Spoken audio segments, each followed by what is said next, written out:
Los admiramos como mentes perfectas, casi como dioses del arte y de la ciencia. Pero la verdad es que muchos de ellos escondían una vida personal mucho más oscura de lo que jamás imaginarías. Hoy vas a conocer 8 historias muy poco conocidas sobre el lado oculto de los grandes genios de la historia. Descubrirás al inventor que murió solo y arruinado, enamorado de una paloma, y cuyos secretos confiscó el gobierno nada más morir. Al pintor más brillante de su época, que en realidad era un asesino fugitivo con una sentencia de muerte sobre su cabeza, al sabio más querido del mundo, que abandonó a una hija desaparecida de la historia y trató a su esposa como a una simple sirvienta, y al músico que compuso su obra más grandiosa completamente sordo, sin poder oír la ovación que lo hizo inmortal. Relájate, ponte cómodo, y bienvenidos a Detrás de la Historia.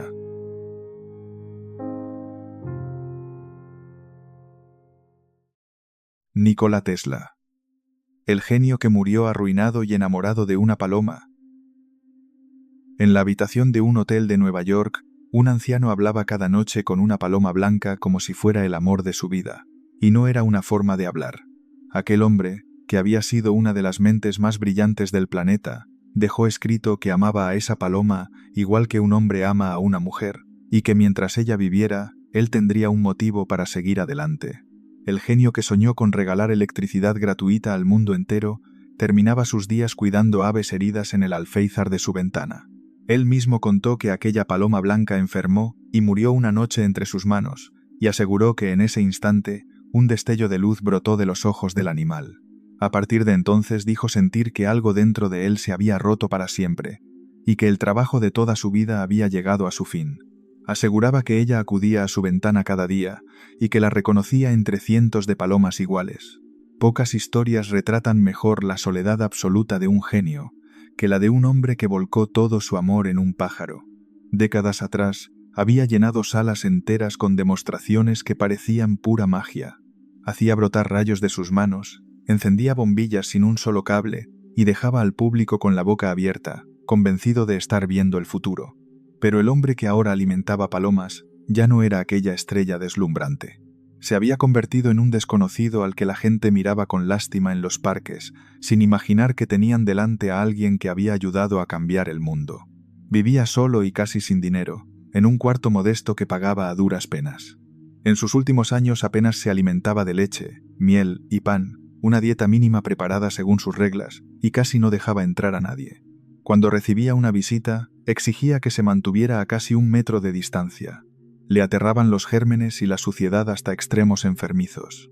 No soportaba que lo tocaran y evitaba estrechar manos, como si en cada saludo se escondiera una amenaza invisible. Con los años, su mente se había llenado de manías que gobernaban cada minuto de su vida. Dormía apenas un par de horas y presumía de una memoria capaz de visualizar máquinas completas sin dibujar un solo plano. Contaba sus pasos al caminar y necesitaba que el total fuera divisible por 3. Calculaba el volumen exacto de los platos antes de comer.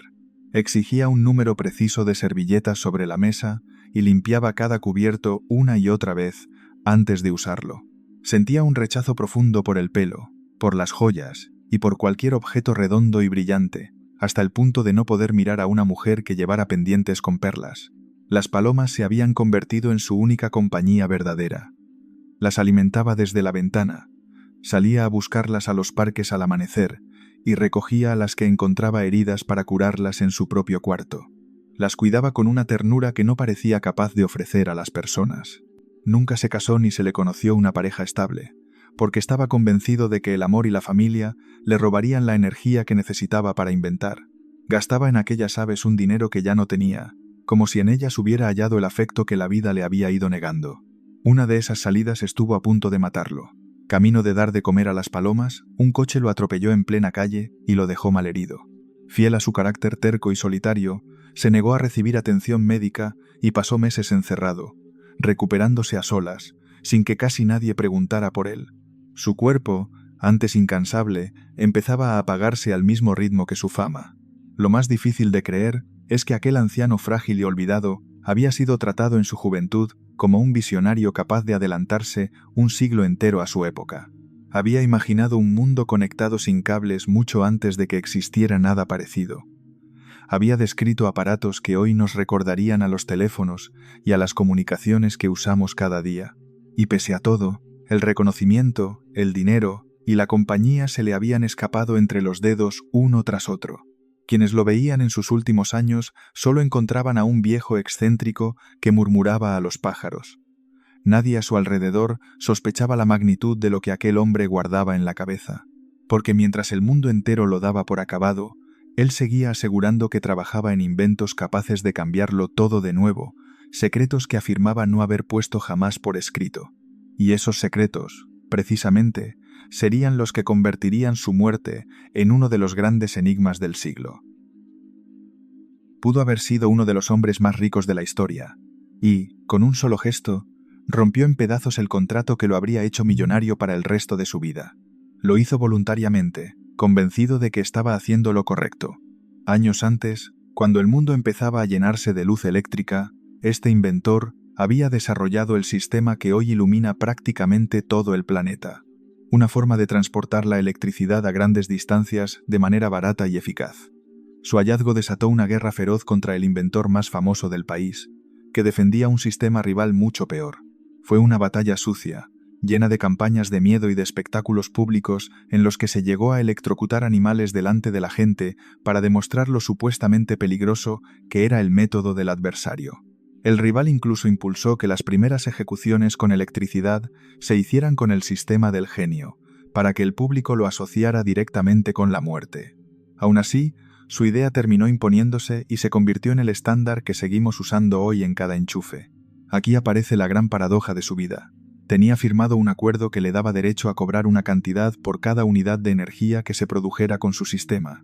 De haberlo conservado, habría acumulado una fortuna tan grande que hoy lo situaría entre los hombres más ricos que han existido. Pero cuando la empresa que lo respaldaba atravesó serias dificultades, él mismo decidió renunciar a ese dinero y destruir el contrato para salvar el proyecto en el que creía. Regaló, sin pedir nada a cambio, lo que habría sido una de las mayores fortunas del mundo, y nunca pareció arrepentirse de ello. No fue la única vez que el dinero se le escurrió de las manos. También trabajó en enviar señales a distancia, y estuvo a punto de pasar a la historia como el verdadero padre de la radio. Pero otro hombre se llevó la fama y los derechos del invento, y aunque la justicia terminó reconociéndole parte de la razón, esa victoria llegó apenas unos meses después de su muerte, cuando ya no podía disfrutarla ni cobrarla. El reconocimiento le llegó tarde y a medias, y el dinero no le llegó nunca. Su sueño más ambicioso iba todavía más lejos. Quería construir un sistema capaz de enviar energía por el aire, sin cables, hasta cualquier rincón del planeta. Imaginaba un mundo en el que cualquiera pudiera obtener electricidad gratis con solo clavar una varilla en el suelo de su casa. Para demostrarlo, empezó a levantar una torre gigantesca, una estructura colosal que, según él, iba a cambiar para siempre la vida de la humanidad. El problema es que las grandes ideas necesitan grandes cantidades de dinero. El banquero más poderoso de la época, que financiaba la obra, comprendió pronto algo muy incómodo. Si la energía podía regalarse al mundo, ya nadie podría cobrar por ella. Un invento así no generaba beneficios, sino que los hacía desaparecer. Así que el dinero dejó de llegar, las obras se detuvieron, y aquella torre que debía simbolizar el futuro quedó abandonada. Años después fue derribada y vendida como chatarra para cubrir parte de las deudas que él arrastraba en el hotel. A partir de ese golpe, todo fue cuesta abajo. Los proyectos se acumulaban a medio terminar. Los inversores que antes hacían cola para escucharlo empezaron a desaparecer uno tras otro. Las deudas crecían sin parar, y se veía obligado a mudarse de un alojamiento a otro cada vez que dejaba de poder pagarlo. El hombre que había iluminado ciudades enteras era incapaz de mantener encendida su propia vida. Cuanto más lo ignoraba el mundo, más se encerraba él en sí mismo. Cada año, por su cumpleaños, reunía a unos pocos periodistas y anunciaba inventos asombrosos que prometían revolucionarlo todo, desde máquinas para fotografiar pensamientos hasta sistemas para controlar el clima. Pero ya casi nadie lo tomaba en serio. Lo que antes se celebraba como genialidad pura empezaba a verse como el delirio de un anciano. Y, sin embargo, él insistía una y otra vez en que guardaba en su mente ideas tan poderosas que podían alterar el equilibrio del mundo. Murió convencido de que su obra más importante todavía estaba por llegar. Pero la realidad era cruel. Se apagaba solo, endeudado y olvidado en una habitación de hotel, con sus palomas como única familia. Lo que jamás habría imaginado es que, en el preciso instante de su muerte, esos secretos que decía esconder iban a desatar una carrera desesperada por apoderarse de ellos. La mañana en que lo encontraron muerto en su cama, su cuerpo no fue lo único que desapareció de aquella habitación. En cuestión de horas se esfumaron también sus papeles más secretos, y nadie supo explicar del todo a dónde habían ido a parar. Fue una empleada del hotel quien lo halló sin vida, a sus 86 años, después de que el cartel de no molestar colgara 2 días seguidos de su puerta. Había muerto solo durante la noche, de un fallo en el corazón, en mitad de una de las guerras más terribles de la historia. Y fue precisamente esa guerra la que transformó el final tranquilo de un anciano en algo mucho más turbio y sospechoso de lo que parecía a simple vista. Cuando un familiar suyo llegó corriendo al hotel, se topó con una escena inquietante. No solo faltaba el cuerpo, alguien se había llevado ya varios cuadernos y documentos del cuarto. Poco después, agentes del gobierno se presentaron de manera oficial y confiscaron todas sus pertenencias. Cajas enteras de notas, cálculos y planos fueron requisadas y trasladadas a un lugar seguro. El máximo responsable de la principal agencia de investigación del país ordenó que todo aquello se tratara como material del más alto secreto. ¿Por qué semejante interés en los papeles de un inventor arruinado al que casi todos daban por acabado? La respuesta tiene un nombre que encendía la imaginación de la época: el rayo de la muerte. En sus últimos años, este hombre había asegurado al mundo entero que era capaz de crear un arma revolucionaria, un haz de energía tan potente que podría derribar flotas enteras de aviones a kilómetros de distancia y volver invencible a cualquier país que lo tuviera. La describía como un arma tan devastadora que pondría fin a todas las guerras, porque nadie se atrevería jamás a atacar. En plena contienda mundial, la simple posibilidad de que esos planos existieran bastaba para desatar el pánico. El gobierno temía sobre todo una cosa: que aquellas ideas cayeran en manos del enemigo. Por eso actuó con tanta rapidez y tanto sigilo, decidido a impedir que cualquier secreto peligroso saliera de aquella habitación rumbo al bando equivocado durante la guerra. Llegaron a llamar a un ingeniero de confianza para que examinara los documentos y dictaminara si escondían un arma real o solo fantasías de un anciano. Lo más fascinante de todo es que él mismo había avisado de que no encontrarían gran cosa. Aseguraba que sus inventos más importantes no estaban escritos en ninguna parte, que los guardaba completos dentro de su cabeza. Si aquello era cierto, sus ideas más revolucionarias murieron con él aquella noche y se perdieron para siempre. Y si no lo era, en algún archivo olvidado podrían dormir todavía secretos que quizá nunca lleguemos a conocer. El veredicto oficial fue que entre aquellos papeles no había nada aprovechable, solo teorías sin terminar. Pero esa conclusión, en lugar de tranquilizar a nadie, alimentó aún más las sospechas. Muchos años después, una parte de los documentos confiscados salió por fin a la luz ya en nuestro siglo, y, lejos de cerrar el caso, su publicación lo abrió todavía más, porque bastantes personas sintieron que faltaban piezas y que las respuestas más jugosas seguían ocultas en algún sitio. Ese vacío fue el terreno perfecto para que creciera todo tipo de teorías difíciles de frenar. Aquí entramos en el terreno de la leyenda y conviene dejarlo muy claro. No existe ninguna prueba de lo que viene ahora. Hay quien sostiene que en realidad lo asesinaron para silenciar para siempre el rayo de la muerte, aunque su edad avanzada y su salud quebrada encajan a la perfección con una muerte natural. Otros, llevando el delirio al extremo, llegaron a afirmar que era un ser llegado de otro mundo que simplemente había regresado a su lugar de origen. Son fantasías, no hechos, pero dan la medida del aura casi sobrenatural que rodea su figura todavía hoy. Lo que sí es completamente real es la dimensión de lo que dejó atrás. Buena parte de la tecnología que hace funcionar el mundo moderno nace directamente de sus ideas. Iluminó la vida de millones de personas que jamás conocieron su nombre. Y, en una última ironía amarga, miles de personas acudieron a despedirlo en un funeral multitudinario, rindiéndole por fin el homenaje que le habían negado en vida. El hombre al que muchos consideran el auténtico inventor del siglo XX se apagó pobre, solo y rodeado de palomas, repartiendo pan y ternura entre las únicas criaturas que nunca lo abandonaron. Caravaggio, el genio de la pintura que era un asesino fugitivo. Uno de los pintores más admirados de Europa terminó una noche de duelo con un hombre desangrándose a sus pies, y desde ese instante se convirtió en un fugitivo con sentencia de muerte. El mismo artista capaz de pintar a los santos con una belleza que dejaba sin aliento, llevaba siempre una espada al cinto y escondía un carácter capaz de matar. Había llegado a la gran ciudad siendo casi un desconocido, un joven pobre y sin contactos, y en pocos años se convirtió en el pintor más solicitado y mejor pagado del momento. Nobles, cardenales y coleccionistas se peleaban por tener una obra suya, pero cuanto más subía su fama, más crecía también su lado salvaje, como si el éxito le hubiera convencido de que estaba por encima de cualquier ley. Mucho antes de aquella noche fatal, ya arrastraba una larguísima lista de problemas con la justicia. Era un hombre brillante y a la vez ingobernable, de temperamento explosivo, que podía pasar del genio absoluto a la furia ciega en cuestión de segundos.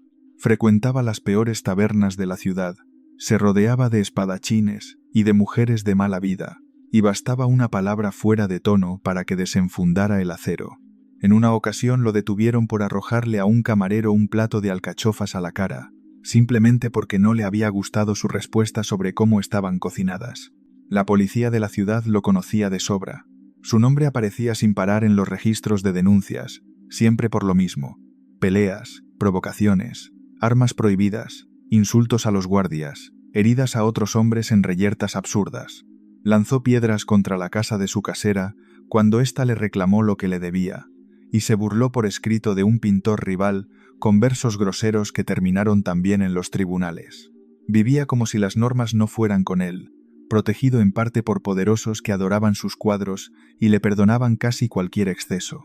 Cada vez que terminaba entre rejas, alguna mano influyente acababa sacándolo a los pocos días, lo que solo reforzaba su sensación de ser intocable. Esa mezcla de talento deslumbrante e impunidad lo volvió cada vez más temerario, más convencido de que podía hacer lo que quisiera sin pagar las consecuencias. Ya antes había estado a punto de provocar una tragedia más de una vez, hiriendo a otros hombres en disputas callejeras y plantando cara incluso a los guardias que trataban de arrestarlo. Y con uno de aquellos hombres mantenía una enemistad que llevaba años envenenándose.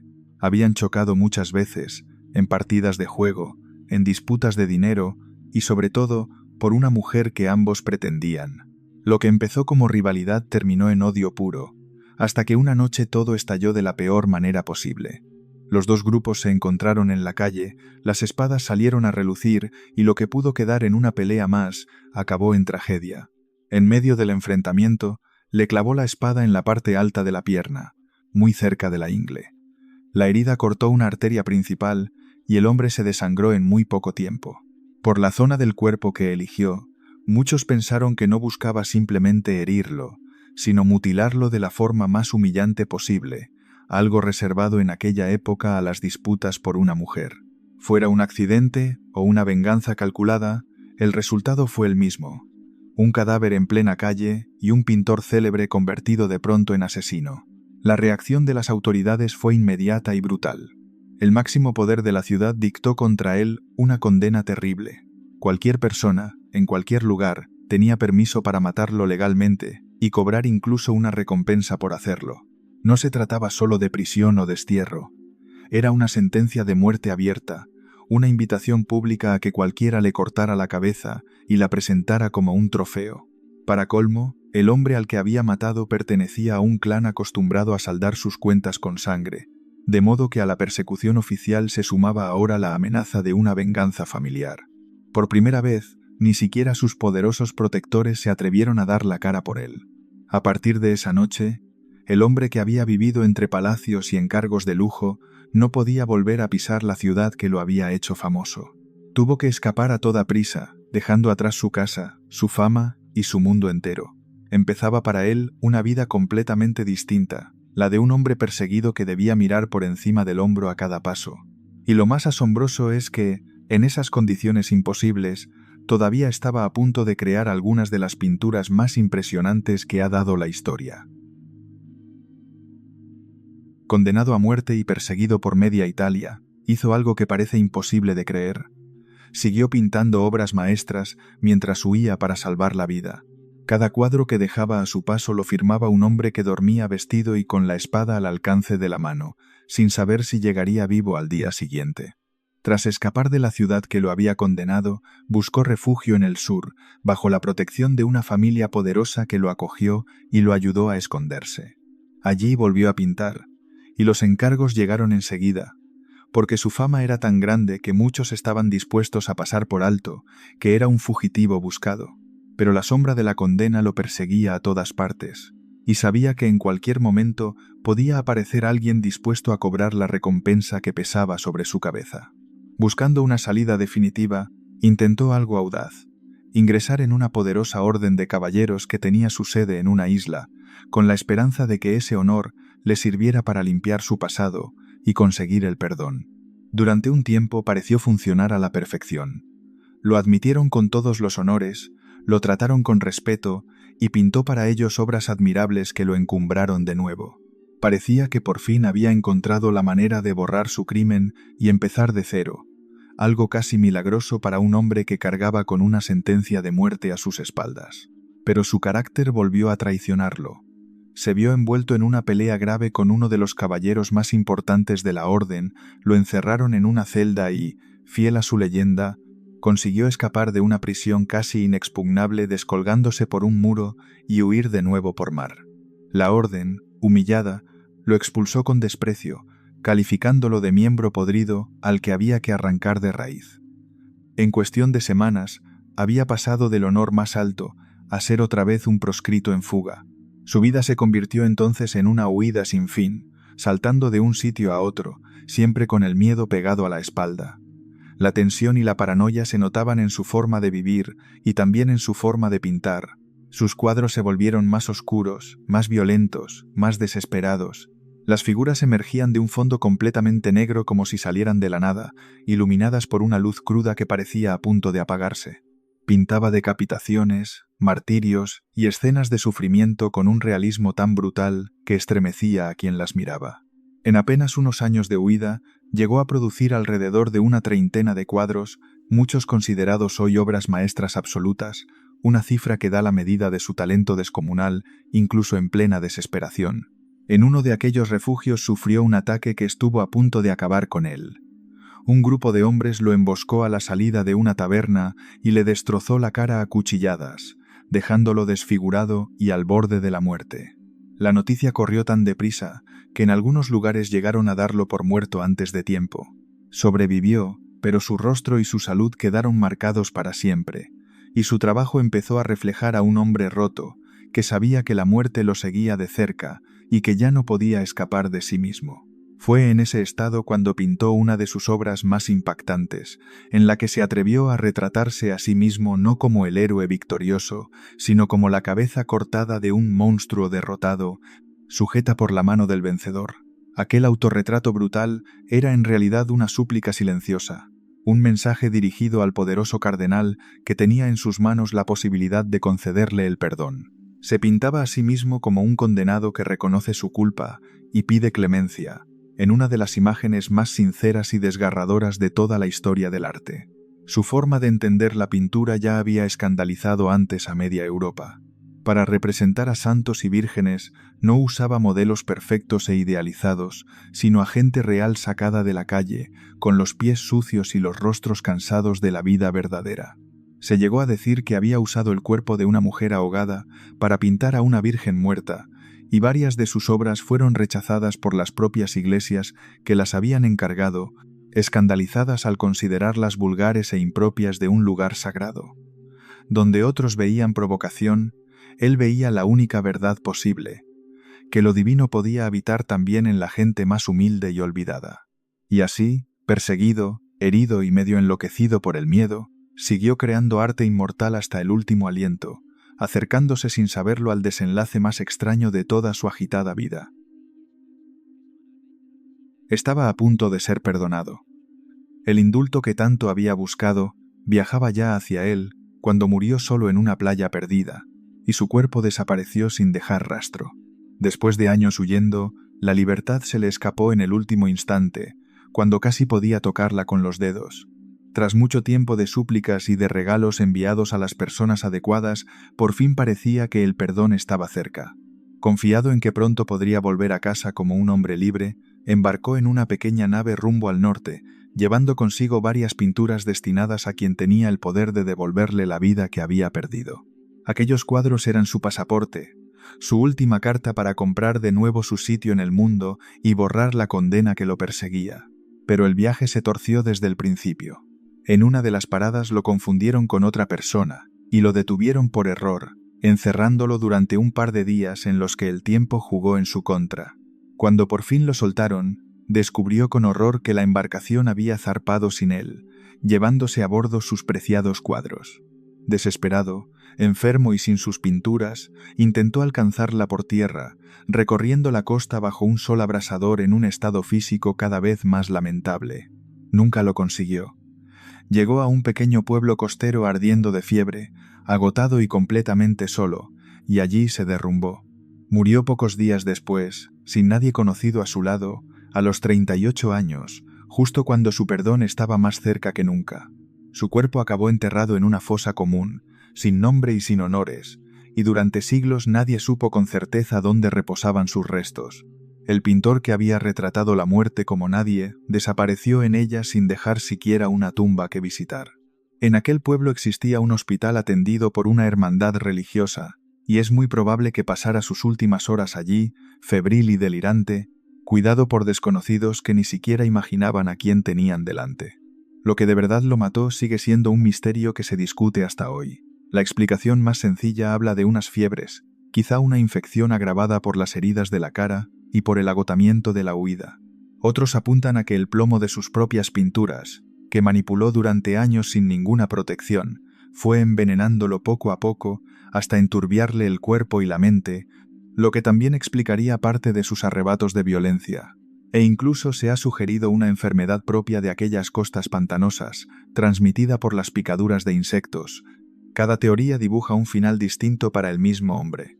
Y aquí entran las leyendas, que conviene tomar con prudencia, porque ninguna está demostrada.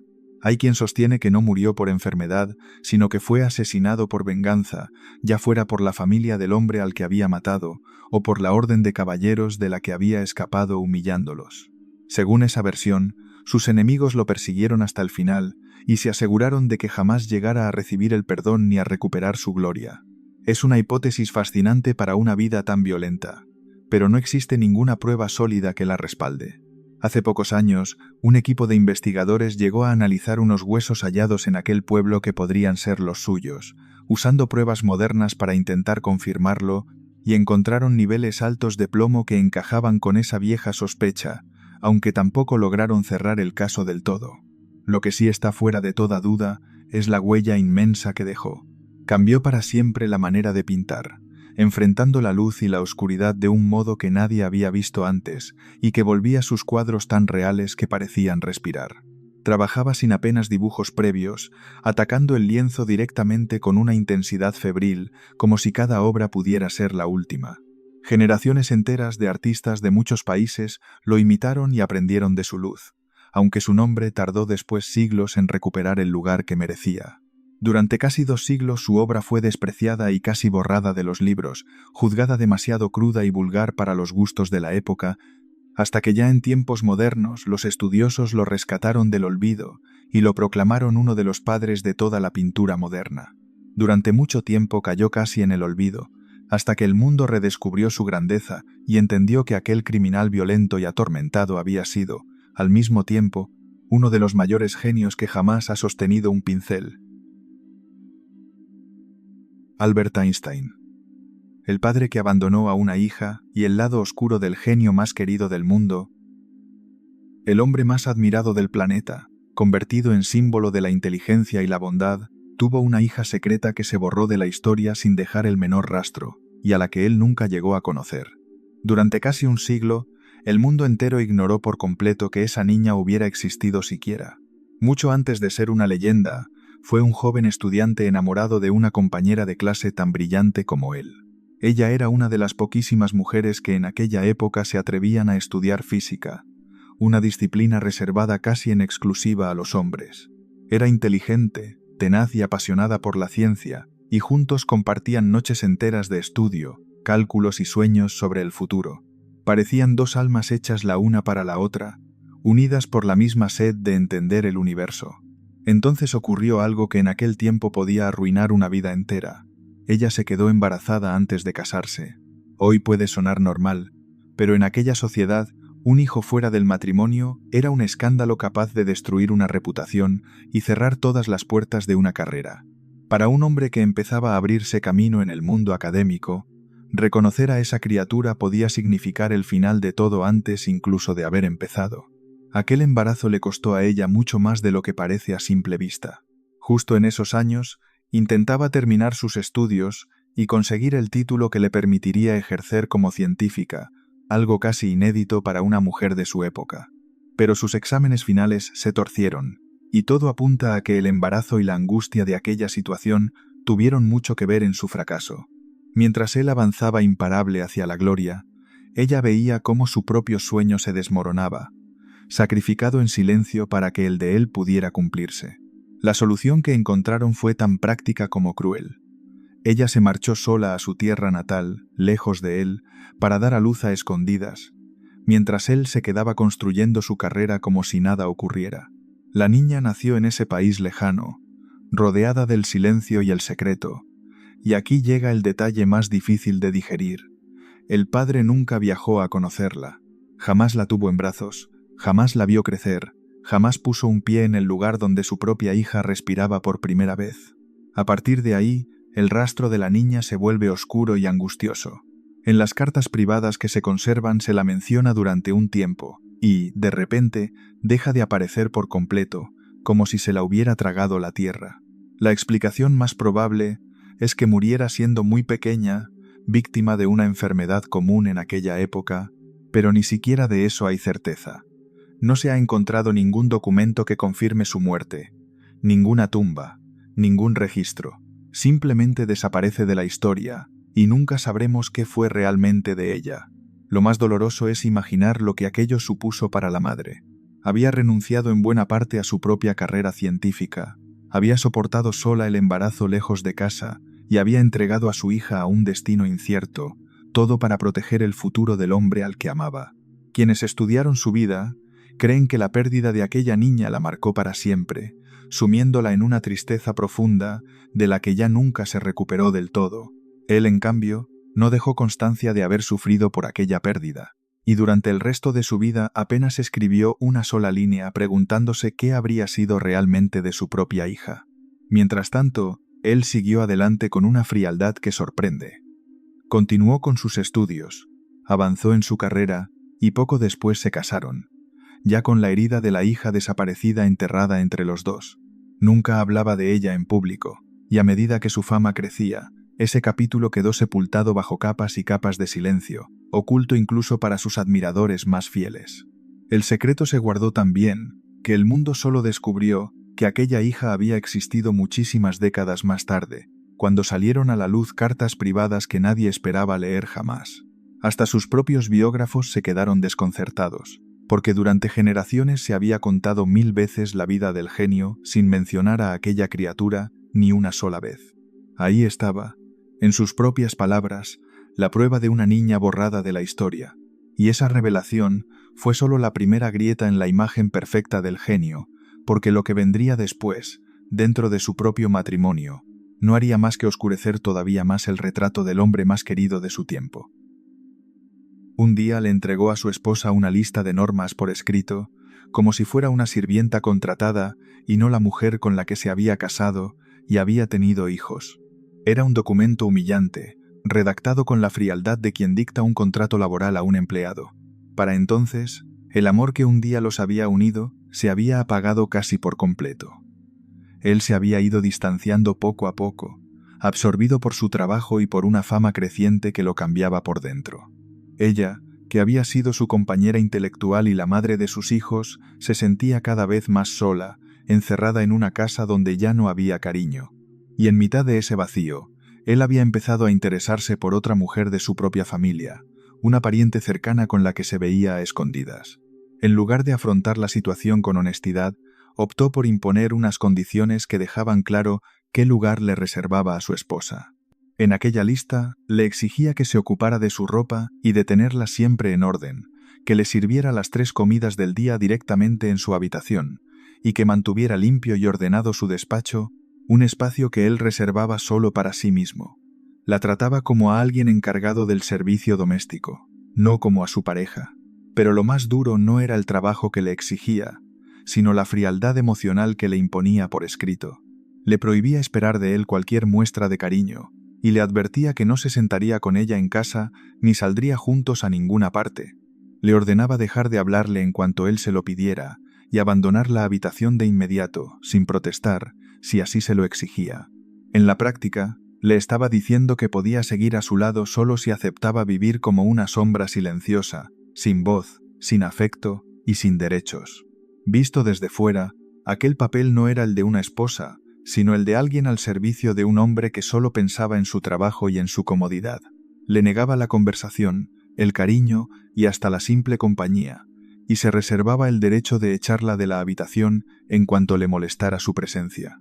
Pocas veces se ha conservado por escrito un retrato tan crudo y tan honesto de lo que puede llegar a ser el desamor convertido en norma dentro de un matrimonio.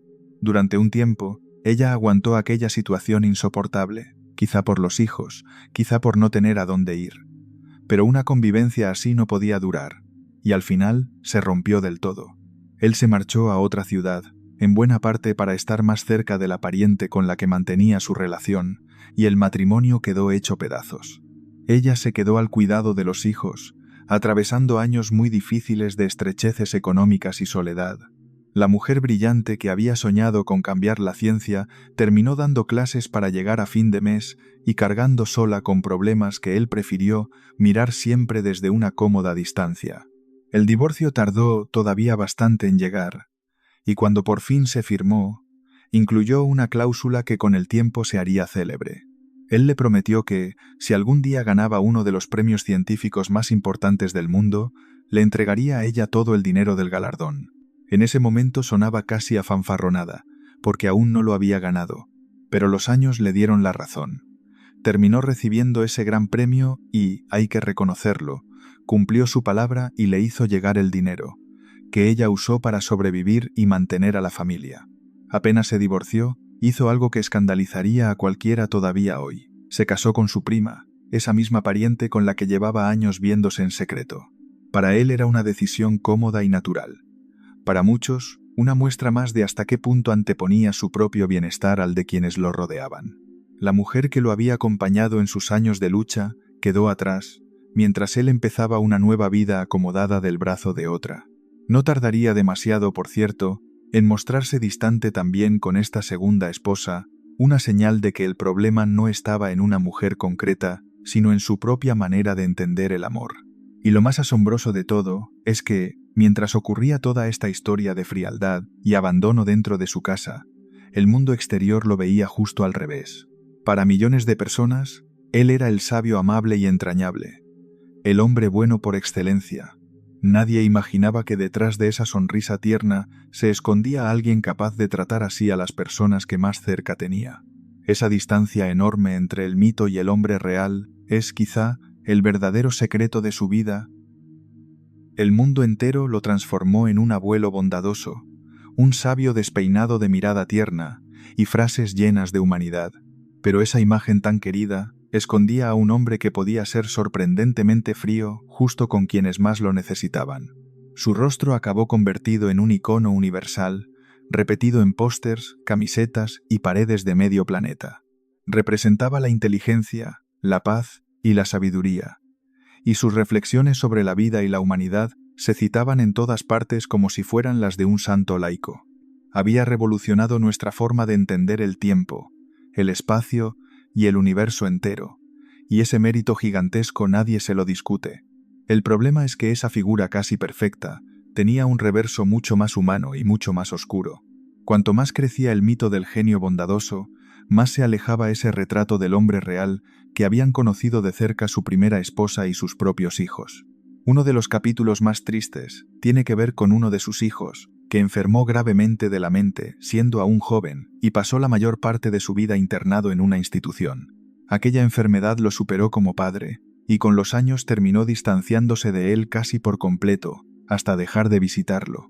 El hombre al que el mundo veía como un faro de compasión, apenas estuvo presente en el sufrimiento de su propio hijo, dejándolo prácticamente solo en sus peores momentos.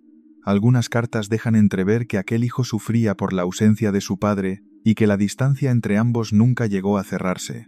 Sus cartas privadas, conocidas mucho después, revelaron además a un hombre con numerosas relaciones a lo largo de su vida, bastante alejado de la imagen casta y entregada que muchos le atribuían. No era el sabio ajeno a las pasiones humanas que se imaginaba la gente, sino alguien con sus deseos, sus egoísmos y sus contradicciones, como cualquier otro, aunque con una mente extraordinaria. Esa mezcla de grandeza intelectual y debilidad personal es lo que lo vuelve, al mismo tiempo, fascinante e incómodo, y es justamente la parte que casi nunca aparece en las biografías más amables. Y queda aún una pregunta que sigue dividiendo a los expertos hasta hoy, y que conviene plantear con honestidad, porque no está resuelta. Su primera esposa no era una mujer cualquiera, sino una física con verdadero talento, formada junto a él en las mismas aulas. Hay quien sostiene que ella participó de forma decisiva en sus primeros y más famosos descubrimientos, e incluso quien llega a afirmar que parte de aquellas ideas geniales fueron en realidad suyas. Es una idea poderosa y muy repetida, pero hay que dejar algo claro. Se trata de un asunto debatido y sin pruebas concluyentes. Lo que sí se sabe es que estudiaron y discutieron ciencia juntos durante años, y que él, en sus cartas de juventud, llegó a hablar de aquel trabajo como algo compartido entre los dos, usando expresiones en plural.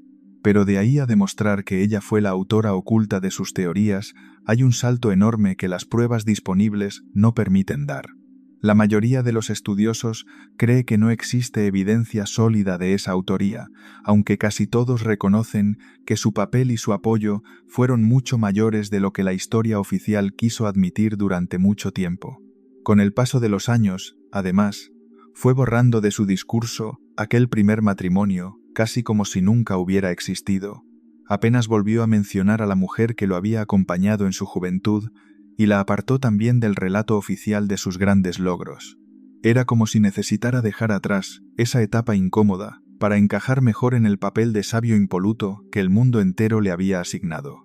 Sea como sea, esa duda encaja a la perfección con el resto de su historia íntima, la de un genio que brilló ante el mundo entero mientras dejaba en penumbra a las personas que tenía al lado. Una primera esposa apartada y casi olvidada, una hija desaparecida, un hijo abandonado en su enfermedad. Detrás de cada gran titular de su vida pública había una pequeña tragedia privada de la que casi nadie hablaba. Quizá esa sea la lección más incómoda que deja su figura. Fue capaz de reordenar las leyes del universo y de cambiar para siempre la ciencia, pero fue incapaz de cuidar con la misma genialidad a quienes más lo querían.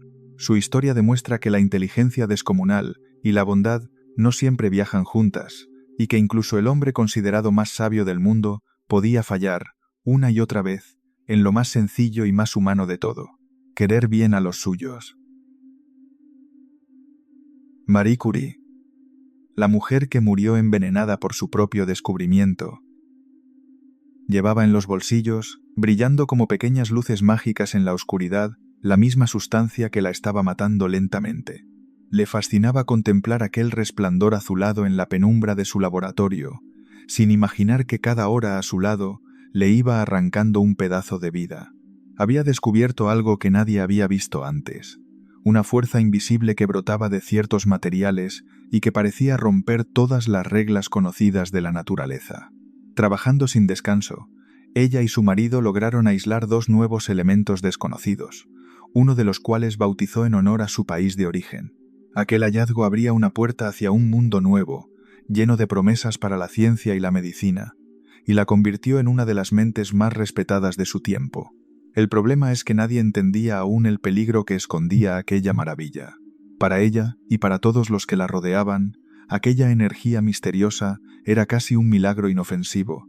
Guardaba muestras brillantes en su despacho y junto a su cama, y disfrutaba viéndolas resplandecer durante la noche como si fueran joyas vivas.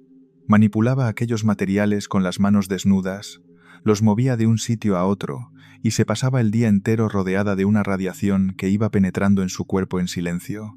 Su laboratorio no ayudaba precisamente a protegerla. Durante años trabajó en un cobertizo destartalado, sin apenas ventilación, manejando enormes cantidades de mineral del que extraía aquellas sustancias. Allí pasaba jornadas interminables, respirando un aire cargado de partículas invisibles, sin guantes, sin máscara, sin ninguna de las precauciones que hoy se considerarían básicas. Pensaba que se estaba acercando a uno de los grandes secretos del universo. En realidad, se estaba intoxicando un poco más cada día. El trabajo en sí era agotador y casi inhumano.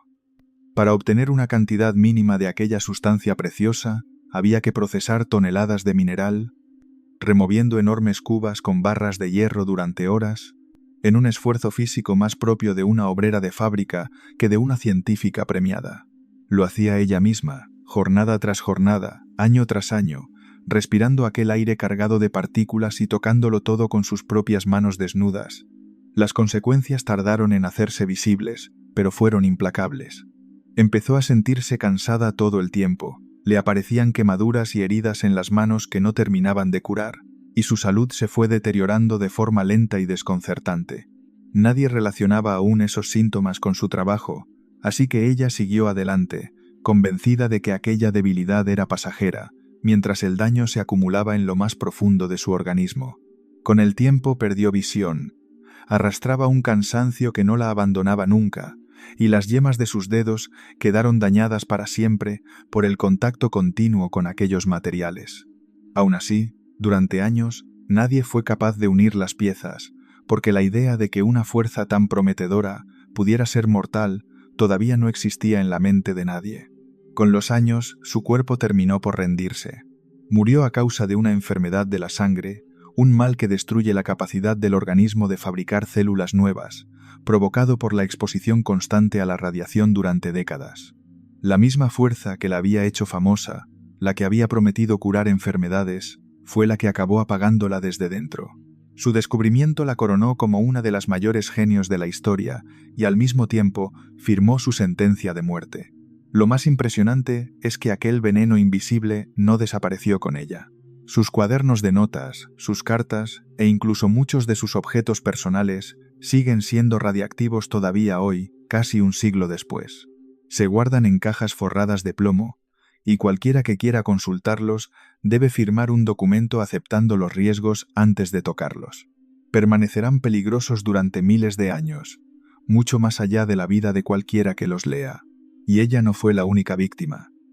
Buena parte de las personas que trabajaron a su lado, expuestas a la misma fuerza desconocida, acabaron también enfermando y muriendo por causas parecidas.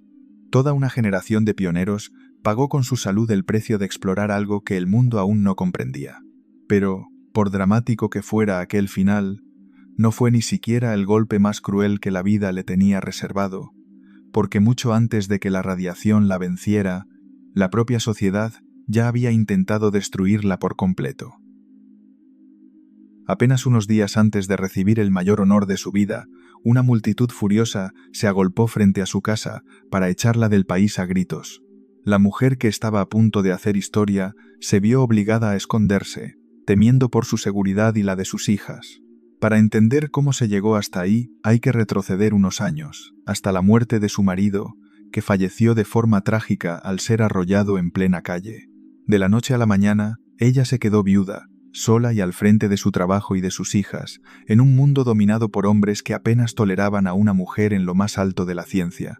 Fue entonces cuando, con el tiempo, surgió un nuevo amor en su vida, un científico al que conocía desde hacía años y que, por desgracia, estaba casado. Aquella relación, que hoy sería un asunto estrictamente privado, en su época se convirtió en dinamita. La esposa del hombre descubrió lo que ocurría y, decidida a vengarse, consiguió hacerse con las cartas de amor que ambos se habían escrito. En lugar de guardarlas, las entregó a la prensa, que se lanzó sobre el escándalo como un animal hambriento. De pronto, la científica más brillante del momento aparecía en los periódicos no por sus descubrimientos, sino por su vida amorosa, con fragmentos de sus cartas más íntimas expuestos ante todo el país. Lo más doloroso fue ver cómo el mundo que antes la admiraba le daba la espalda casi de un día para otro. Colegas que poco antes la habían elogiado optaron por el silencio, y su imagen de viuda respetable y entregada por completo a la ciencia se hizo añicos en cuestión de semanas. De ser un orgullo para todo el país, pasó a convertirse, para muchos, en una vergüenza a la que había que expulsar. El trato que recibió fue brutal e injusto. Los periódicos la presentaron como una extranjera sin escrúpulos que había llegado a destruir un hogar y una familia respetable. Se cebaron con su origen, con su condición de mujer y de forastera, y la convirtieron en el blanco perfecto para todas las furias de la sociedad. Lo que para un hombre habría sido, como mucho, un desliz comentado en voz baja, para ella se transformó en una caza pública con todas las de la ley. La situación se volvió tan venenosa que el asunto acabó provocando incluso un duelo. Un hombre dispuesto a defender su honor llegó a batirse con uno de los periodistas que la habían atacado en un enfrentamiento que pudo terminar en tragedia, aunque finalmente nadie resultó herido. Mientras tanto, ella veía cómo su nombre, antes símbolo de orgullo, era arrastrado por el barro día tras día por personas que jamás habían pisado un laboratorio. Durante los peores momentos, tuvo que refugiarse con sus hijas en casa de unos amigos, incapaz de regresar a su propio hogar mientras la gente se manifestaba contra ella en plena calle.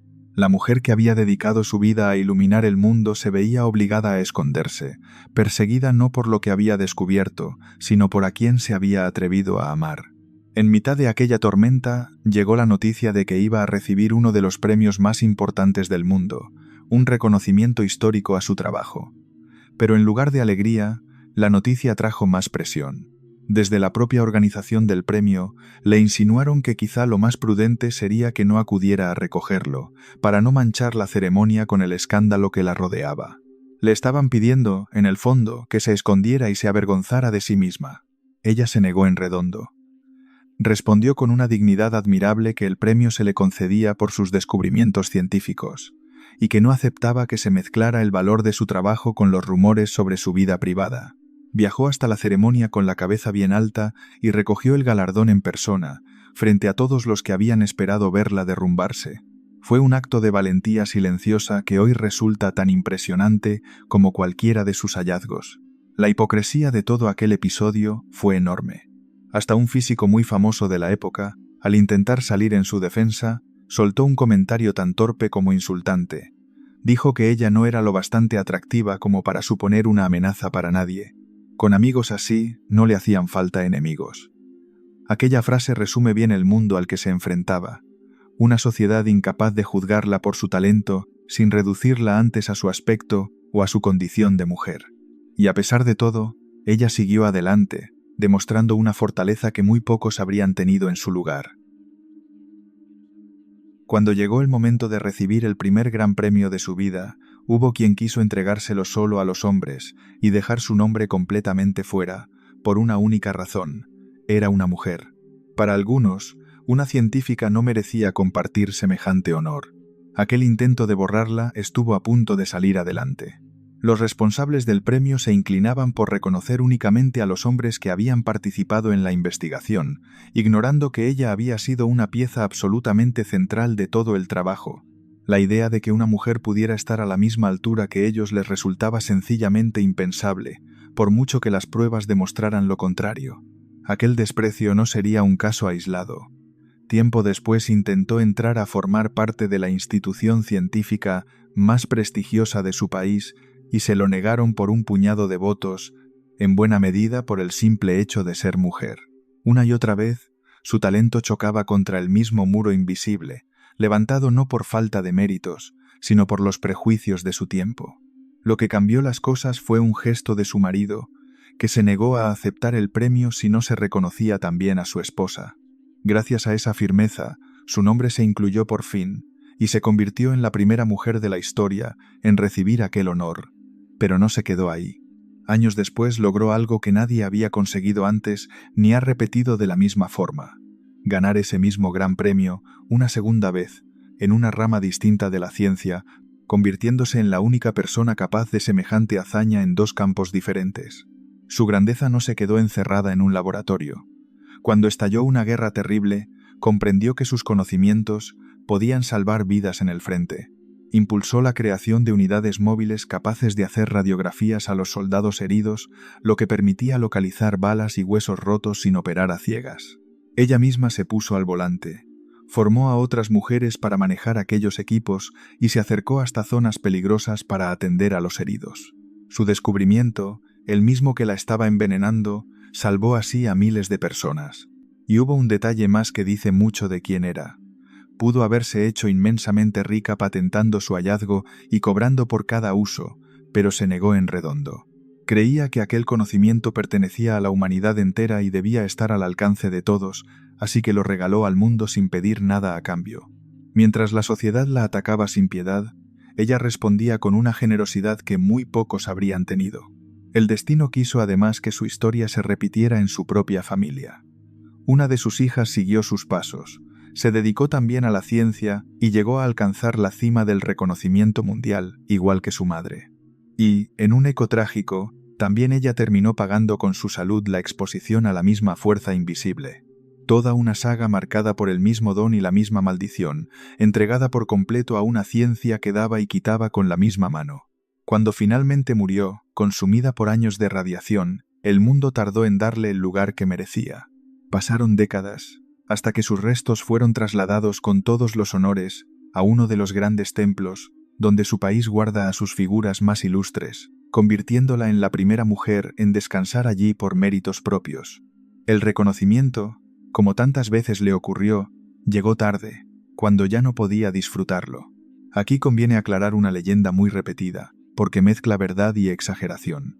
Se dice a menudo que su cuerpo es tan radiactivo que resulta peligroso, y por eso fue enterrado en un féretro forrado de plomo. Es cierto que se tomaron precauciones especiales con sus restos, pero los análisis revelaron después que su nivel de radiación era mucho menor de lo esperado. Lo verdaderamente peligroso, lo que de verdad sigue brillando con un veneno silencioso, son sus cuadernos y sus objetos de trabajo, no su cuerpo. Más allá de los mitos, lo que dejó es incalculable. Abrió una puerta que transformó para siempre la ciencia y la medicina, hizo posibles tratamientos que hoy salvan a millones de personas y demostró que una mujer podía estar a la cabeza del conocimiento humano en una época que se empeñaba en impedírselo. Lo hizo enfrentándose a la burla, al escándalo y al desprecio, y pagando el precio más alto posible, su propia vida. Pocas historias muestran con tanta crudeza que el progreso, a veces, se cobra como peaje a las personas más brillantes que lo hacen posible. Isaac Newton, el genio más brillante y más despiadado de la historia, el científico más respetado de su tiempo, se disfrazaba por las noches para colarse en tabernas y antros de mala muerte, persiguiendo a hombres a los que después enviaría directamente a la horca. Nadie habría imaginado que aquel sabio reverenciado disfrutaba acechando criminales en los rincones más sucios de la ciudad. Hacia la mitad de su vida aceptó un cargo importante: ponerse al frente de la fábrica donde se acuñaba el dinero del país. Era un puesto que muchos habrían tomado como un simple honor, una forma cómoda de ganar prestigio sin demasiado esfuerzo. Pero él no era de los que se conformaban con un papel decorativo. En cuanto comprendió que el reino estaba inundado de monedas falsas, se lo tomó como una guerra personal y se entregó a ella con una frialdad escalofriante.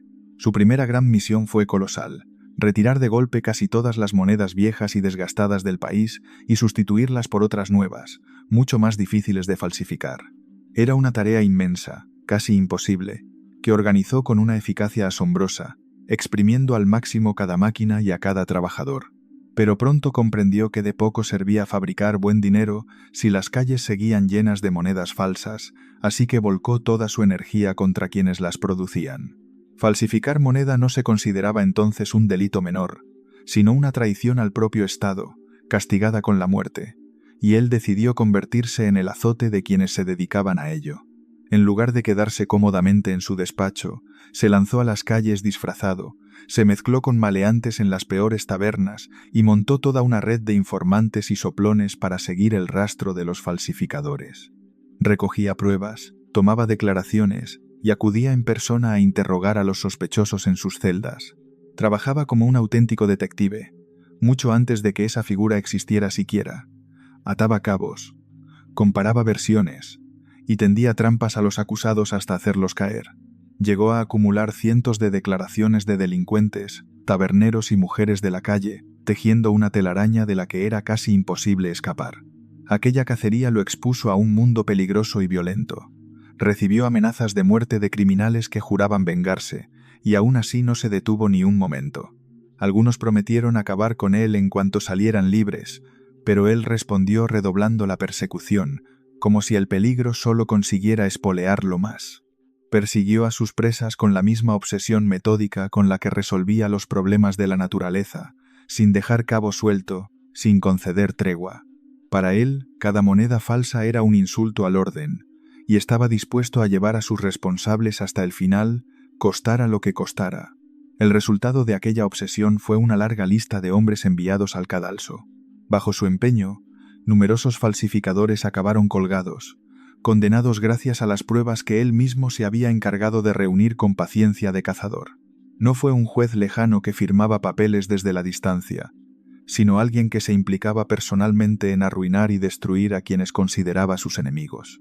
Aquel cargo, que para muchos habría sido un retiro tranquilo, lo conservó hasta el final de sus días y llegó incluso a hacerlo rico, convirtiendo la caza de falsificadores en una de las grandes obsesiones de su vejez. Su presa más célebre fue un falsificador astuto y arrogante, que llegó incluso a burlarse de él, presumiendo de que podía mejorar el sistema de acuñación del reino.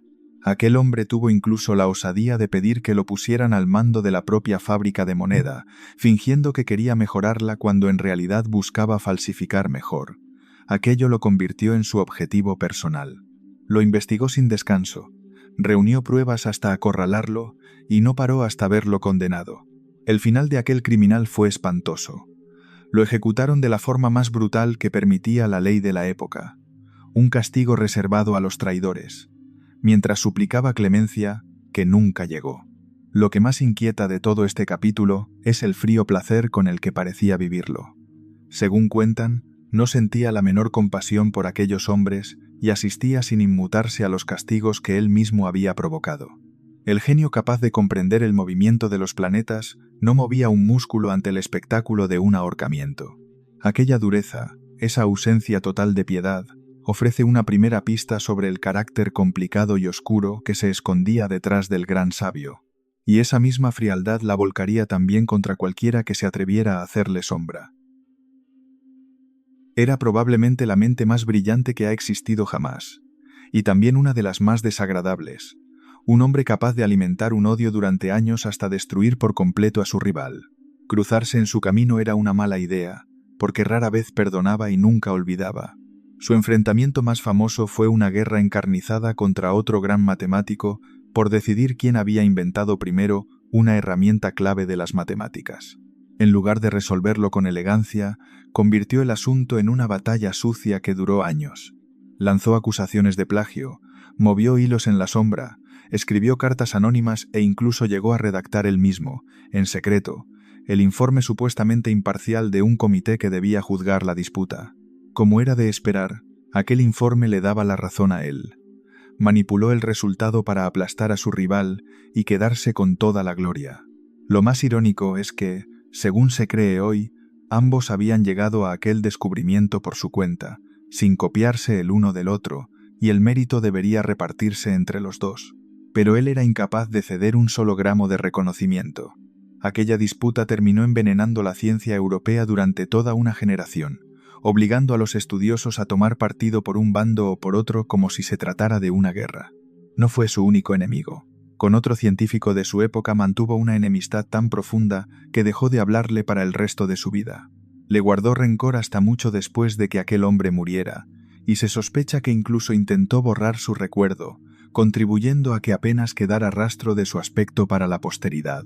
Donde otros veían a colegas con quienes debatir, él veía amenazas a su prestigio que debía neutralizar a cualquier precio.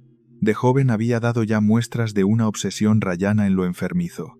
Para estudiar cómo funcionaba la vista, llegó a deslizar una aguja larga y roma por detrás de su propio ojo, presionando hasta ver aparecer círculos de colores.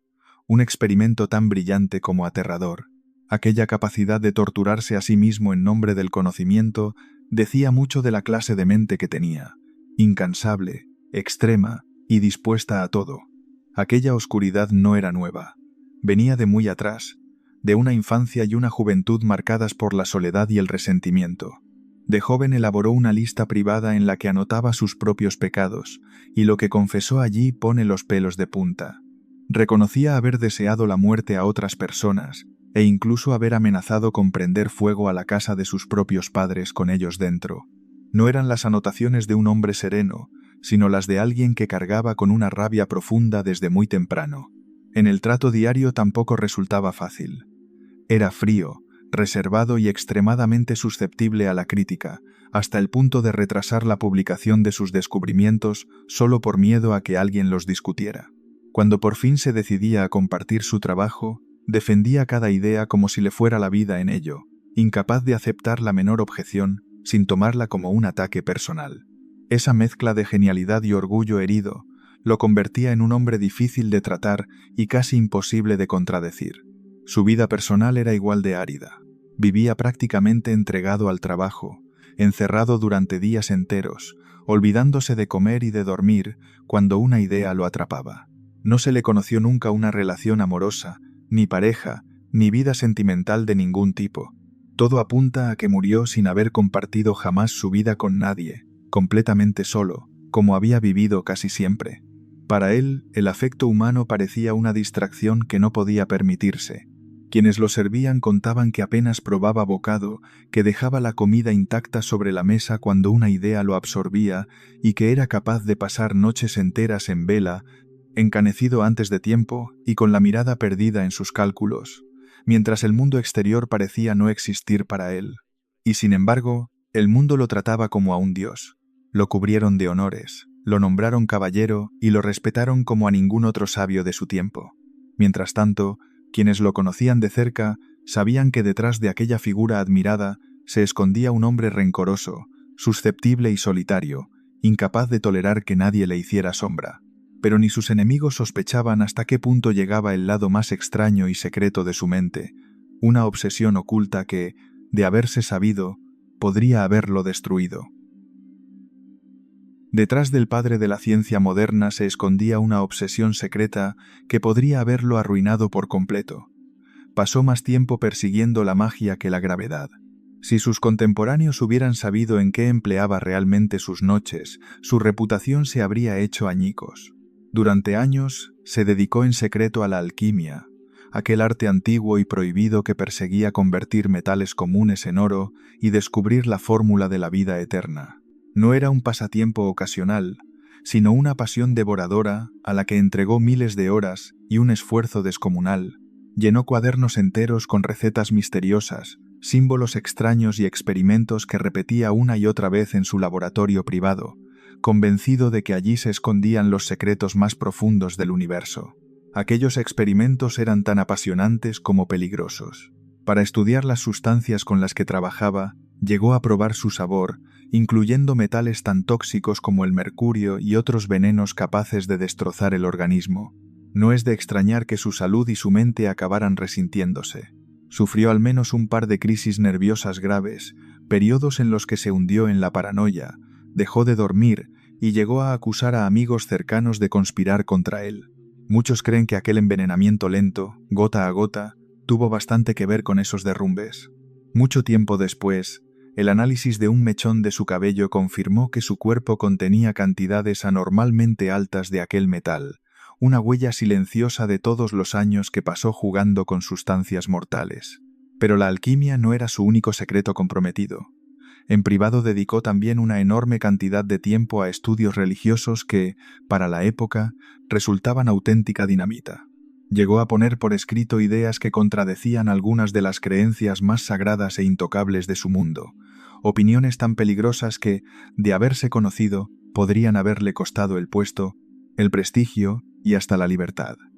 Por eso las guardó ocultas, sabiendo perfectamente que aquello no podía salir nunca a la luz. De hecho, llegó a escribir más sobre religión, profecías y misterios antiguos que sobre la propia ciencia que lo hizo inmortal, y se veía a sí mismo casi como un elegido, capaz de descifrar mensajes que creía escondidos a propósito en los textos sagrados. El resultado es que dejó tras de sí una montaña impresionante de escritos secretos, millones de palabras sobre magia, religión y profecías que no tenían nada que ver con la ciencia por la que se hizo famoso. Durante siglos, esos papeles permanecieron escondidos y prácticamente ignorados porque resultaban incómodos y no encajaban con la imagen del sabio perfecto y racional. Solo mucho después se empezaron a estudiar en serio, revelando a un hombre muchísimo más extraño y complejo de lo que nadie imaginaba. Entre aquellos documentos apareció incluso una de sus predicciones más curiosas. Tras analizar a su manera textos antiguos y misteriosos, dejó calculada una fecha relacionada con el supuesto fin del mundo, asegurando que no llegaría antes de un año concreto situado en nuestro propio siglo. El hombre que había impuesto el orden y la lógica en la ciencia se dedicaba en secreto a buscar mensajes ocultos y a predecir el destino de la humanidad. Le fascinaban sobre todo los textos más enigmáticos, repletos de símbolos y visiones, sobre los que pasó años enteros tratando de hallar un código escondido que nadie más hubiera sabido ver. Conviene aquí desmontar una leyenda muy repetida, porque casi todo el mundo la da por cierta. Se cuenta que descubrió la gravedad cuando una manzana le cayó en la cabeza, pero esa imagen tan bonita es solo un mito. La historia real fue mucho más tranquila. Simplemente vio caer una fruta de un árbol, y eso le hizo preguntarse por qué los objetos caen siempre hacia el suelo. No hubo golpe, ni chichón, ni momento mágico. Hubo, como siempre en él, una mente observando el mundo sin descanso.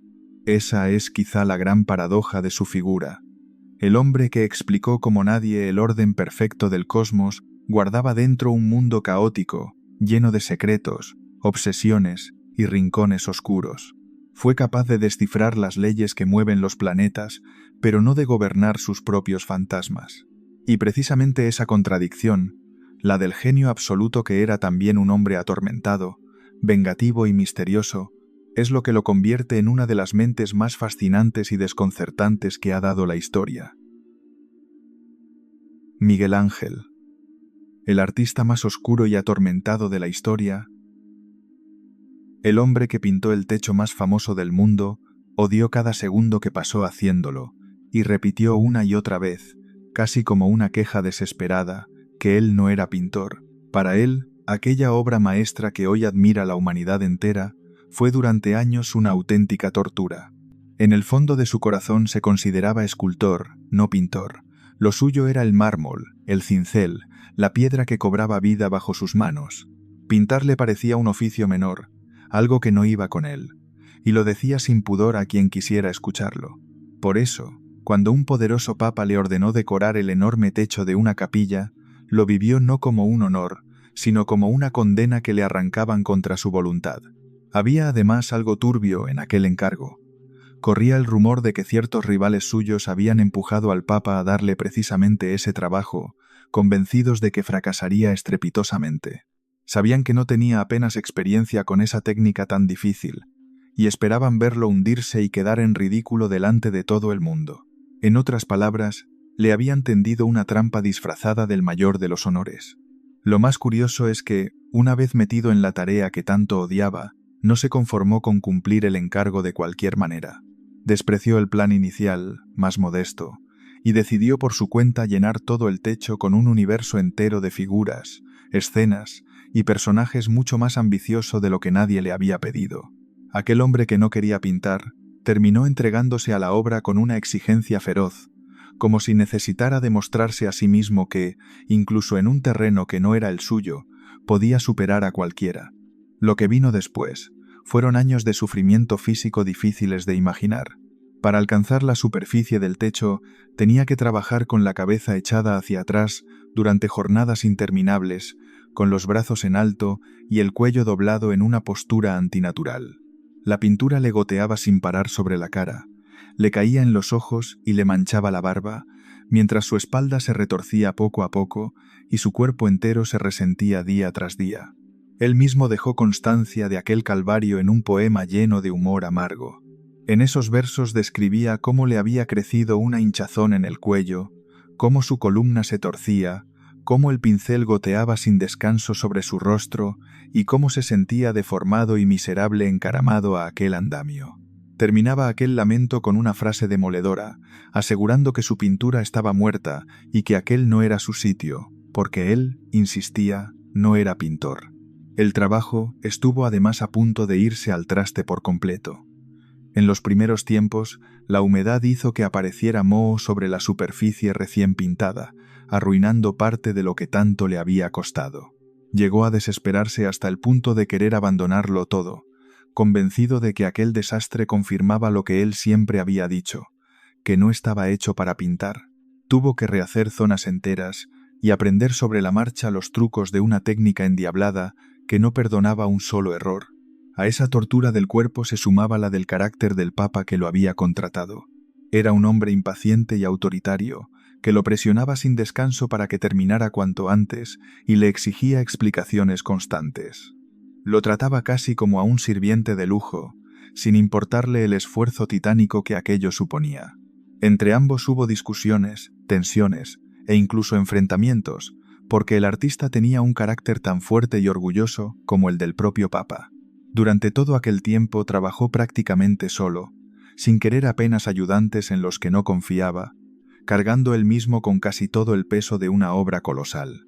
Eran cientos de figuras, escenas enteras, un universo pintado a base de paciencia, dolor y genialidad, levantado por un hombre que habría preferido estar en cualquier otro sitio del mundo.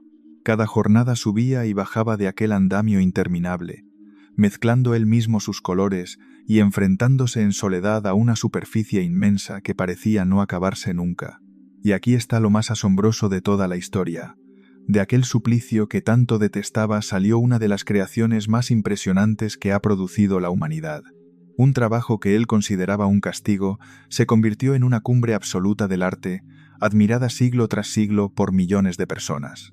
Pero el hombre capaz de crear semejante maravilla escondía, fuera de aquel andamio, una vida personal tan extraña y tan oscura como brillante era su talento. Era uno de los hombres más ricos de su tiempo, y sin embargo vivía como un mendigo, tan descuidado y sucio que dormía con las botas puestas hasta que se le quedaban pegadas a la piel. Quien lo veía jamás habría dicho que tenía delante a uno de los artistas más famosos y mejor pagados del mundo. A pesar de su enorme fortuna, despreciaba por completo las comodidades. Apenas se lavaba, casi nunca se cambiaba de ropa y vestía siempre las mismas prendas gastadas durante semanas enteras. Se cuenta que llevaba las botas tanto tiempo sin quitárselas que, cuando por fin se las retiraban, la piel se desprendía con ellas. Vivía rodeado de polvo de mármol y de suciedad, indiferente a todo lo que no fuera su trabajo, como si su cuerpo y su aspecto le importaran lo más mínimo. Buena parte de aquella obsesión venía de su origen. Procedía de una familia que había conocido tiempos mejores y que miraba por encima del hombro el oficio de artista, al que consideraba poco más que un trabajo manual indigno. Él se pasó la vida intentando devolver el prestigio perdido a su apellido, enviando dinero a unos parientes que muchas veces lo trataban con frialdad y solo parecían acordarse de él cuando necesitaban algo. Trabajaba sin tregua para sostener a una familia que rara vez le dio el cariño que buscaba. Su carácter era igual de áspero que su higiene. Era un hombre solitario, desconfiado y de humor difícil, que prefería trabajar encerrado y a solas antes que rodearse de gente. Recelaba de casi todo el mundo, temía que le robaran sus ideas y rara vez dejaba que alguien viera lo que estaba haciendo. Tenía además un genio explosivo y una lengua afilada, capaz de soltar comentarios hirientes que le granjeaban tantos enemigos como admiradores. Esa lengua, precisamente, le costó muy cara en su juventud. Siendo aún un aprendiz, se burló una vez de un compañero que dibujaba a su lado, y aquel, harto de sus provocaciones y carcomido por la envidia ante su talento, le respondió con un puñetazo brutal en plena cara. El golpe le rompió la nariz y se la dejó hundida y torcida para siempre. Esa deformidad lo acompañó el resto de su vida y aparece en todos sus retratos, un recordatorio permanente de hasta qué punto su don despertaba celos a su alrededor. Consigo mismo era todavía más duro que con los demás. Nunca estaba satisfecho con su trabajo. Se exigía hasta la extenuación y se torturaba con la idea de que nada era lo bastante bueno. Esa insatisfacción constante lo empujaba a trabajar sin descanso, olvidándose de comer, de dormir y de cuidarse, entregado por completo a una búsqueda obsesiva de la perfección que nunca terminaba de alcanzar a su gusto. Dormía vestido y calzado para no perder tiempo. Comía apenas un mendrugo de pan mientras seguía trabajando, y en sus propias cartas describía su existencia como una vida miserable y llena de fatigas. No buscaba placer ni descanso, solo le importaba la siguiente obra, el siguiente bloque de mármol, el siguiente reto imposible. La presión de los poderosos tampoco le dio nunca un respiro. Papas y nobles se lo disputaban y lo cargaban de encargos enormes, a veces imposibles, sin tener demasiado en cuenta su salud ni sus deseos. Lo trataban como a una herramienta valiosísima a la que exprimir, no como a una persona.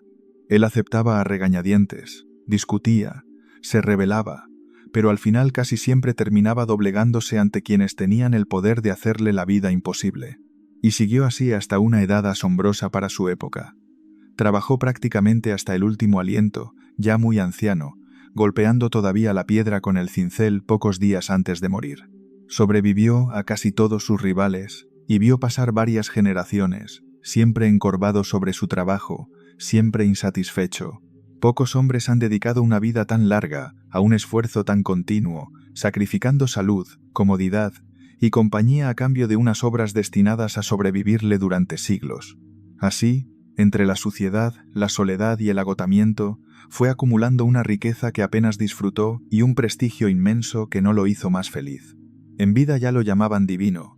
Lo admiraban como a una especie de semidios del arte, capaz de hacer cosas que parecían más allá de lo humano, pero detrás de ese apodo glorioso se escondía un anciano gruñón, descuidado y atormentado, que vivía en un mundo aparte y que apenas dejaba entrar a nadie. Para casi todos era una leyenda viva e intocable. Para sí mismo, apenas un viejo cansado que arrastraba el peso de su propio genio. Y lo más íntimo de ese mundo guardaba todavía un secreto que su propia familia se esforzaría en ocultar. Entre sus papeles se escondían poemas de amor apasionados, escritos a un hombre, que su propia familia intentó disfrazar durante siglos para que nadie descubriera la verdad. Aquellos versos revelaban un lado de su corazón que la historia oficial prefirió mantener en silencio. En sus últimos años, sintió una profunda devoción por un joven noble, mucho más joven que él, al que dedicó algunos de los poemas más bellos e intensos que escribió en toda su vida. En ellos hablaba de admiración, de entrega y de un amor que lo desbordaba, con una sinceridad que resultaba poco habitual para la época. Eran las palabras de un hombre que, pese a su fama y su fuerza, se mostraba frágil y enamorado ante otra persona. El problema llegó después de su muerte. Cuando aquellos poemas iban a publicarse, un familiar suyo decidió cambiar algunas palabras para ocultar a quién iban dirigidos realmente, transformando los versos para que pareciera que hablaban de una mujer. Durante muchísimo tiempo, el mundo leyó así una versión maquillada de sus sentimientos, hasta que mucho después se recuperaron los textos originales y se supo la verdad que se había intentado esconder. Su vida estuvo también marcada por la rivalidad. Por aquellos años brillaba un pintor más joven que él, encantador, sociable y querido por todos, justo lo contrario de su carácter huraño y solitario. Mientras uno se movía con elegancia entre los poderosos y se ganaba a todo el mundo, el otro se encerraba en su trabajo, desconfiado y a la defensiva. Aquella competencia silenciosa lo corroía por dentro, porque sentía que su gran talento merecía un reconocimiento que a veces se llevaban manos más hábiles para agradar. Y aquella rivalidad tuvo un final tan injusto como revelador. El joven y encantador pintor murió muy pronto, en plena gloria, mientras él siguió vivo durante muchísimos años más, cargando con su talento y su amargura.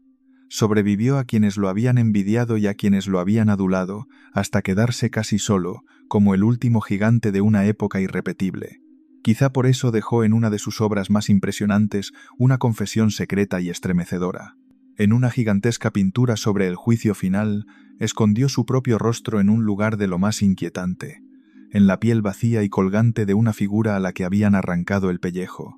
Se retrató a sí mismo como un despojo sin cuerpo, una máscara de piel muerta sostenida en el aire, como si quisiera dejar constancia de todo el sufrimiento y el vacío que llevaba dentro. Pocas firmas en la historia del arte resultan tan sobrecogedoras. Fue su manera silenciosa de colarse en su propia obra, no como un héroe victorioso, sino como una víctima más, escondido a la vista de todos durante siglos, sin que casi nadie se diera cuenta. Conviene aquí aclarar una idea muy extendida que en realidad es falsa. Mucha gente cree que pintó aquel famoso techo tumbado de espaldas, descansando cómodamente sobre un andamio. La realidad fue mucho más dura.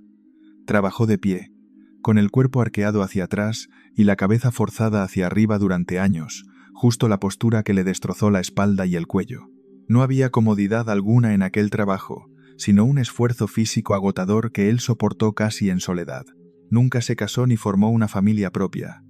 Cuando le preguntaban por ello, solía responder que su arte era su esposa y que sus obras eran sus hijos, las únicas a las que de verdad había dedicado la vida. En esa frase cabe entera su existencia, la de un hombre que lo entregó absolutamente todo a crear belleza, renunciando por el camino a casi cualquier forma de felicidad personal. Al final de su larguísima vida seguía siendo el mismo de siempre, un genio incomparable y a la vez un hombre solitario, atormentado y profundamente incomprendido. Había creado belleza como nadie, había dado forma a figuras que parecían respirar y había llevado el arte a alturas que nunca antes se habían alcanzado. Pero todo ese esplendor convivía con la miseria voluntaria, los celos, los amores escondidos y un alma que jamás encontró del todo la paz. Esa es la gran contradicción que lo define. El hombre capaz de pintar el cielo y de tallar la perfección en la piedra, vivió arrastrando su propia oscuridad, sucio, solo y en guerra constante consigo mismo. Su historia demuestra que detrás de las obras más luminosas de la humanidad puede esconderse un corazón lleno de sombras y que la grandeza y el sufrimiento, muchas veces, caminan tomados de la mano. Beethoven. Caos, soledad y desesperación del músico que se quedó sordo. Estaba de pie frente a la orquesta, dirigiendo la sinfonía más grandiosa de su vida, completamente sordo, y ni siquiera se dio cuenta de que el público entero se había puesto en pie para ovacionarlo. Solo cuando una de las cantantes lo giró con suavidad, pudo ver lo que sus oídos jamás llegarían a escuchar. La crueldad de su historia es difícil de superar. El hombre que iba a convertirse en uno de los músicos más grandes de todos los tiempos empezó a quedarse sordo siendo aún bastante joven, justo cuando su carrera despegaba. Para cualquiera, habría sido un golpe duro. Para alguien que vivía de la música, era la peor desgracia imaginable, como si a un pintor le arrancaran los ojos poco a poco. La fuerza que daba sentido a toda su existencia se le iba apagando lentamente, sin remedio. Al principio intentó esconderlo a toda costa. Le aterraba que el mundo supiera que un músico se estaba quedando sin oído, así que evitaba las conversaciones, se alejaba de la gente y se encerraba cada vez más en sí mismo. Aquel secreto lo torturaba en silencio, mientras fingía ante los demás que todo seguía igual. Poco a poco, el genio brillante y admirado se fue transformando en un hombre solitario y huraño que rehuía el contacto con casi todo el mundo. Pero ocurrió algo extraordinario. En lugar de rendirse, encontró la manera de seguir creando música que ya no podía oír. Componía imaginando los sonidos dentro de su cabeza, sintiendo las vibraciones a través del suelo y de la madera del piano. Llegó incluso a morder una varilla apoyada en el instrumento para percibir las notas por medio de los huesos de su mandíbula. Su mundo se había quedado en silencio, pero la música seguía sonando dentro de él con más fuerza que nunca. A medida que la sordera avanzaba, dejó de poder hablar con la gente como antes. Para comunicarse, quienes lo rodeaban tenían que escribirle sus preguntas y comentarios en unos cuadernos, y él respondía en voz alta. Muchos de esos cuadernos se conservan todavía y son una ventana estremecedora a la vida de un hombre encerrado en su propio silencio. Por si fuera poco, aquella sordera venía acompañada de zumbidos y ruidos constantes dentro de su cabeza que lo atormentaban sin descanso, impidiéndole disfrutar siquiera de un silencio limpio. Fue en ese silencio absoluto donde concibió su obra más ambiciosa, una sinfonía colosal pensada para terminar con un canto a la alegría y a la unión de toda la humanidad. Imagina la escena. Un hombre que no oía absolutamente nada componiendo una de las piezas más poderosas jamás escritas, nota a nota, confiando solo en la música que llevaba dentro. Era casi un milagro. El triunfo de la voluntad sobre la peor de las desgracias. Le costó años dar forma a aquella sinfonía, trabajando de manera obsesiva en pequeños cuadernos que llenaba de correcciones, tachones e ideas nuevas. Cada compás le exigía un esfuerzo titánico, porque tenía que construir en su imaginación una música que jamás podría comprobar con los oídos. Cuando por fin llegó el día del estreno, quiso estar en el escenario, marcando el ritmo de su propia obra ante todos. El problema es que no podía oír ni una sola nota, así que la orquesta había recibido instrucciones de no hacerle caso y seguir al verdadero director. Él se movía guiado por la partitura que tenía en la cabeza, completamente ajeno a lo que sonaba en realidad, y al terminar la música seguía marcando compases que ya no existían, de espaldas al público. Mientras tanto, frente a él, la sala entera había estallado. La gente se había puesto de pie, agitaba pañuelos y sombreros en el aire y aplaudía con un entusiasmo desbordante, conmovida hasta las lágrimas. Pero él no se enteraba de nada. Seguía dándoles la espalda, atrapado en su mundo sin sonido. Entonces una de las solistas se acercó y lo hizo volverse con delicadeza, para que viera con sus propios ojos aquella ovación que jamás podría escuchar. Aquel instante se convirtió en una de las imágenes más emocionantes de la historia de la música.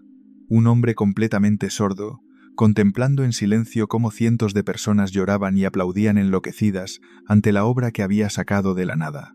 Cuentan que muchos de los propios músicos de la orquesta también lloraban, incapaces de asimilar lo que estaban viviendo.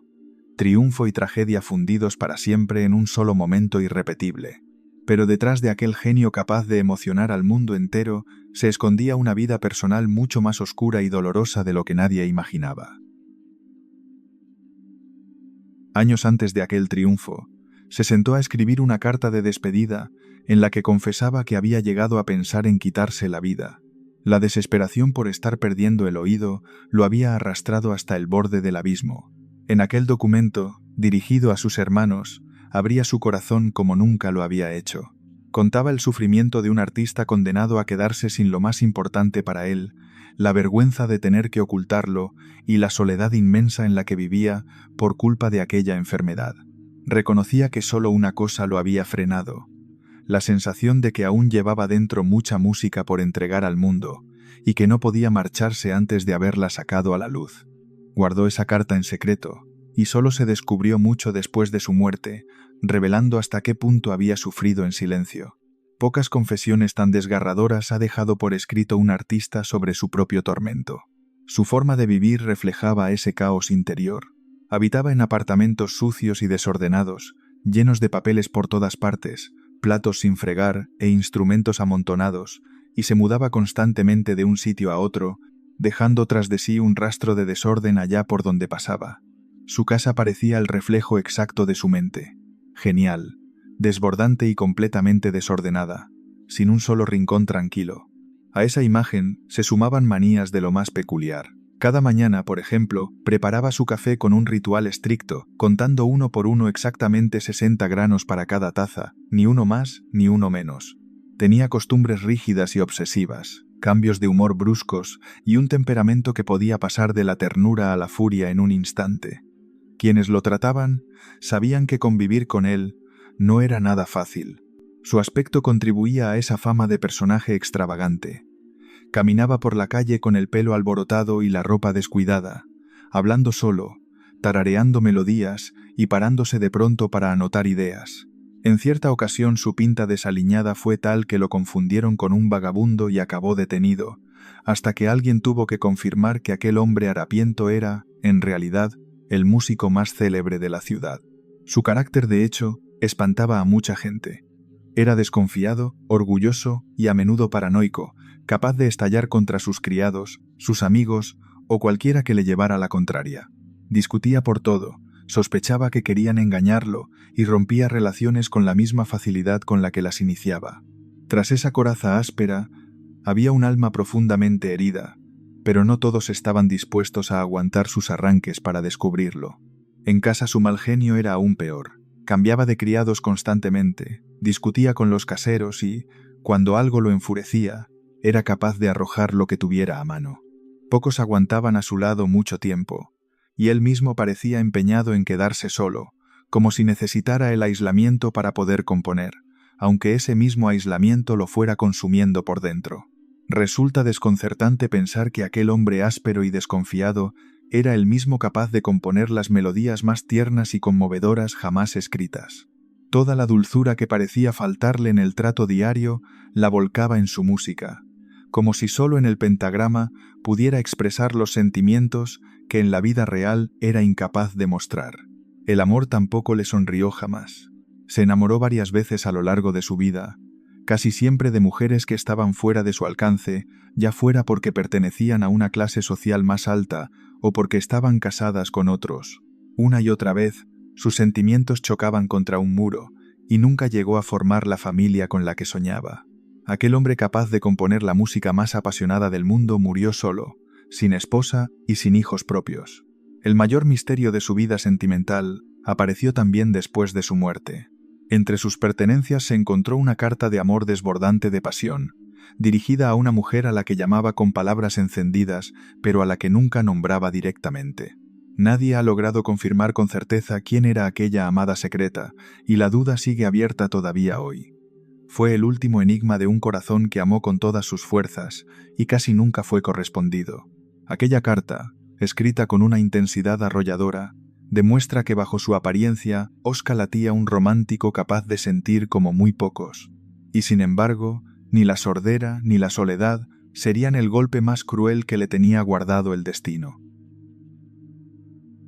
Su obsesión por controlar a su sobrino huérfano se convirtió en una guerra tan asfixiante que empujó al joven a intentar quitarse la vida.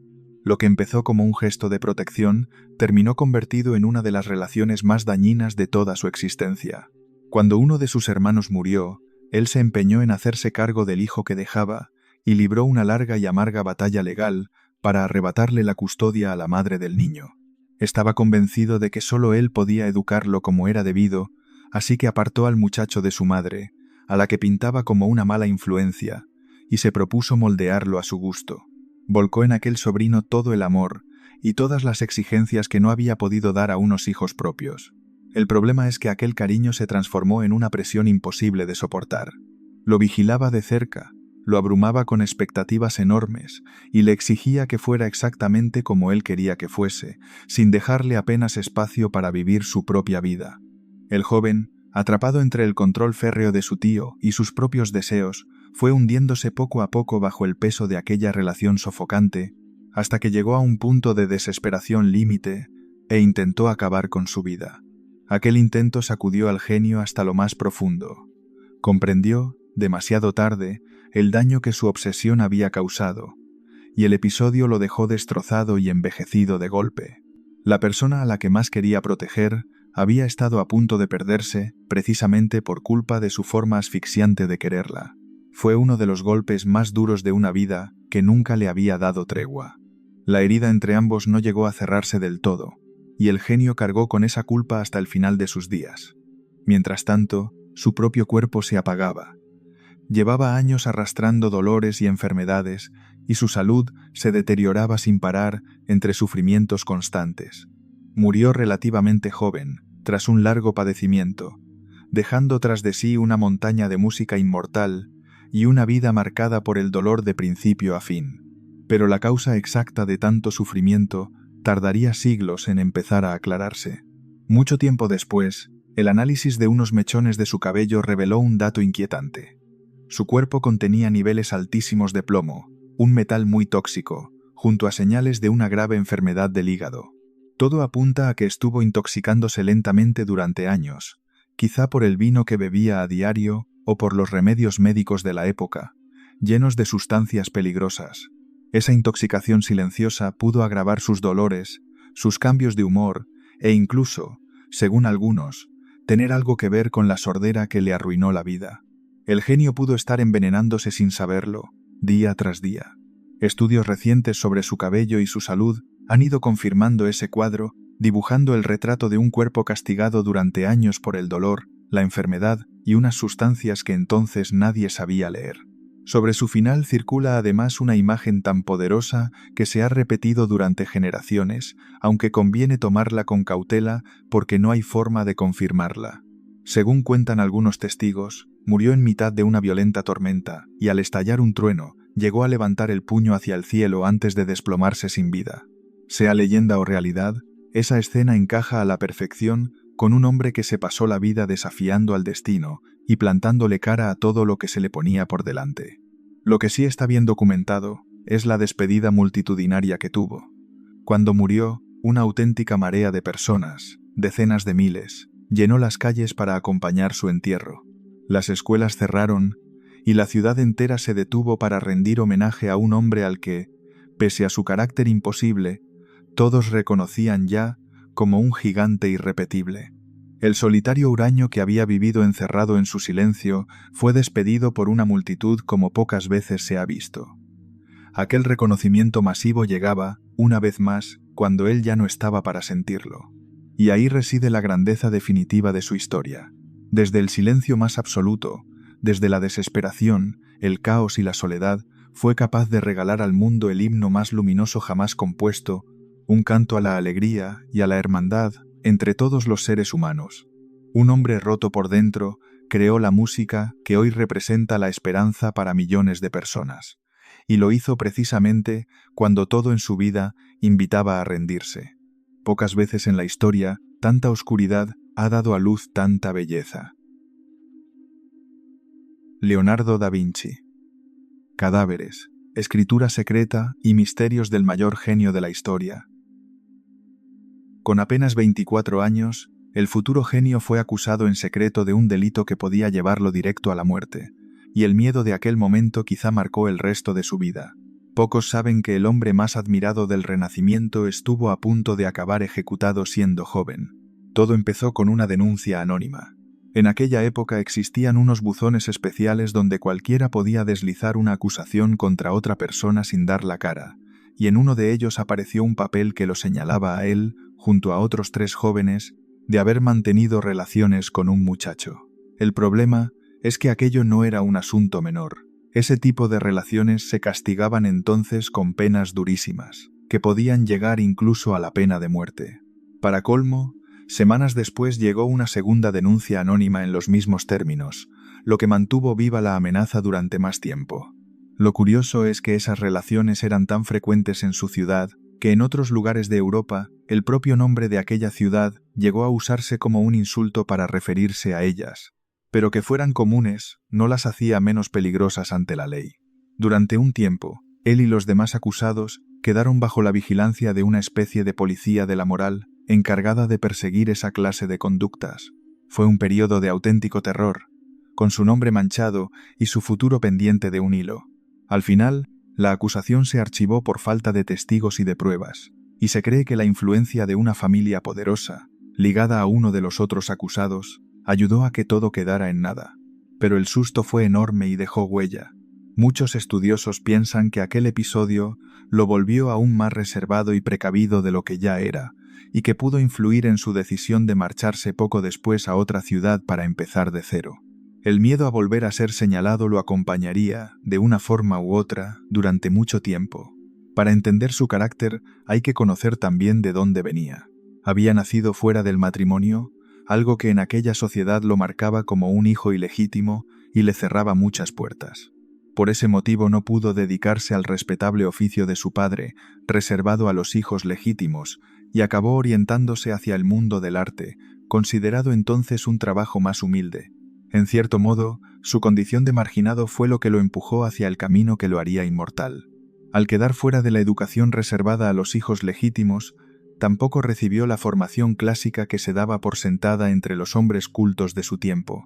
Él mismo llegó a describirse, casi con orgullo, como alguien sin estudios, un hombre que había aprendido del mundo y no de los libros. En lugar de repetir lo que decían los sabios antiguos, observaba la naturaleza directamente, con sus propios ojos, y esa forma tan distinta de mirar fue una de las claves de toda su genialidad. Aquella mancha de origen lo convirtió desde niño en una especie de eterno forastero, alguien que nunca encajaba del todo en los moldes de su tiempo. Quizá por eso aprendió a observar el mundo desde fuera, con una mirada distinta a la de los demás, fijándose en detalles que a otros se les escapaban. Esa posición de eterno forastero, dolorosa por un lado, alimentó por otro su curiosidad sin límites. Aprendió también a no fiarse del todo de nadie y a guardarse para sí lo que pensaba, una prudencia que conservaría toda la vida y que explica buena parte de su carácter reservado. A lo largo de su vida, se rodeó casi siempre de hombres jóvenes, discípulos y ayudantes a los que mantenía muy cerca. Nunca se le conoció una esposa ni una relación con una mujer, y su vida sentimental ha sido objeto de debate durante siglos. Conviene dejarlo claro. No hay pruebas definitivas sobre sus inclinaciones, y gran parte de lo que se dice son interpretaciones, no certezas demostradas. Lo que sí está claro es que aquel proceso judicial fue uno de los momentos más oscuros de su juventud, una mancha que pudo haberlo arruinado todo antes incluso de empezar.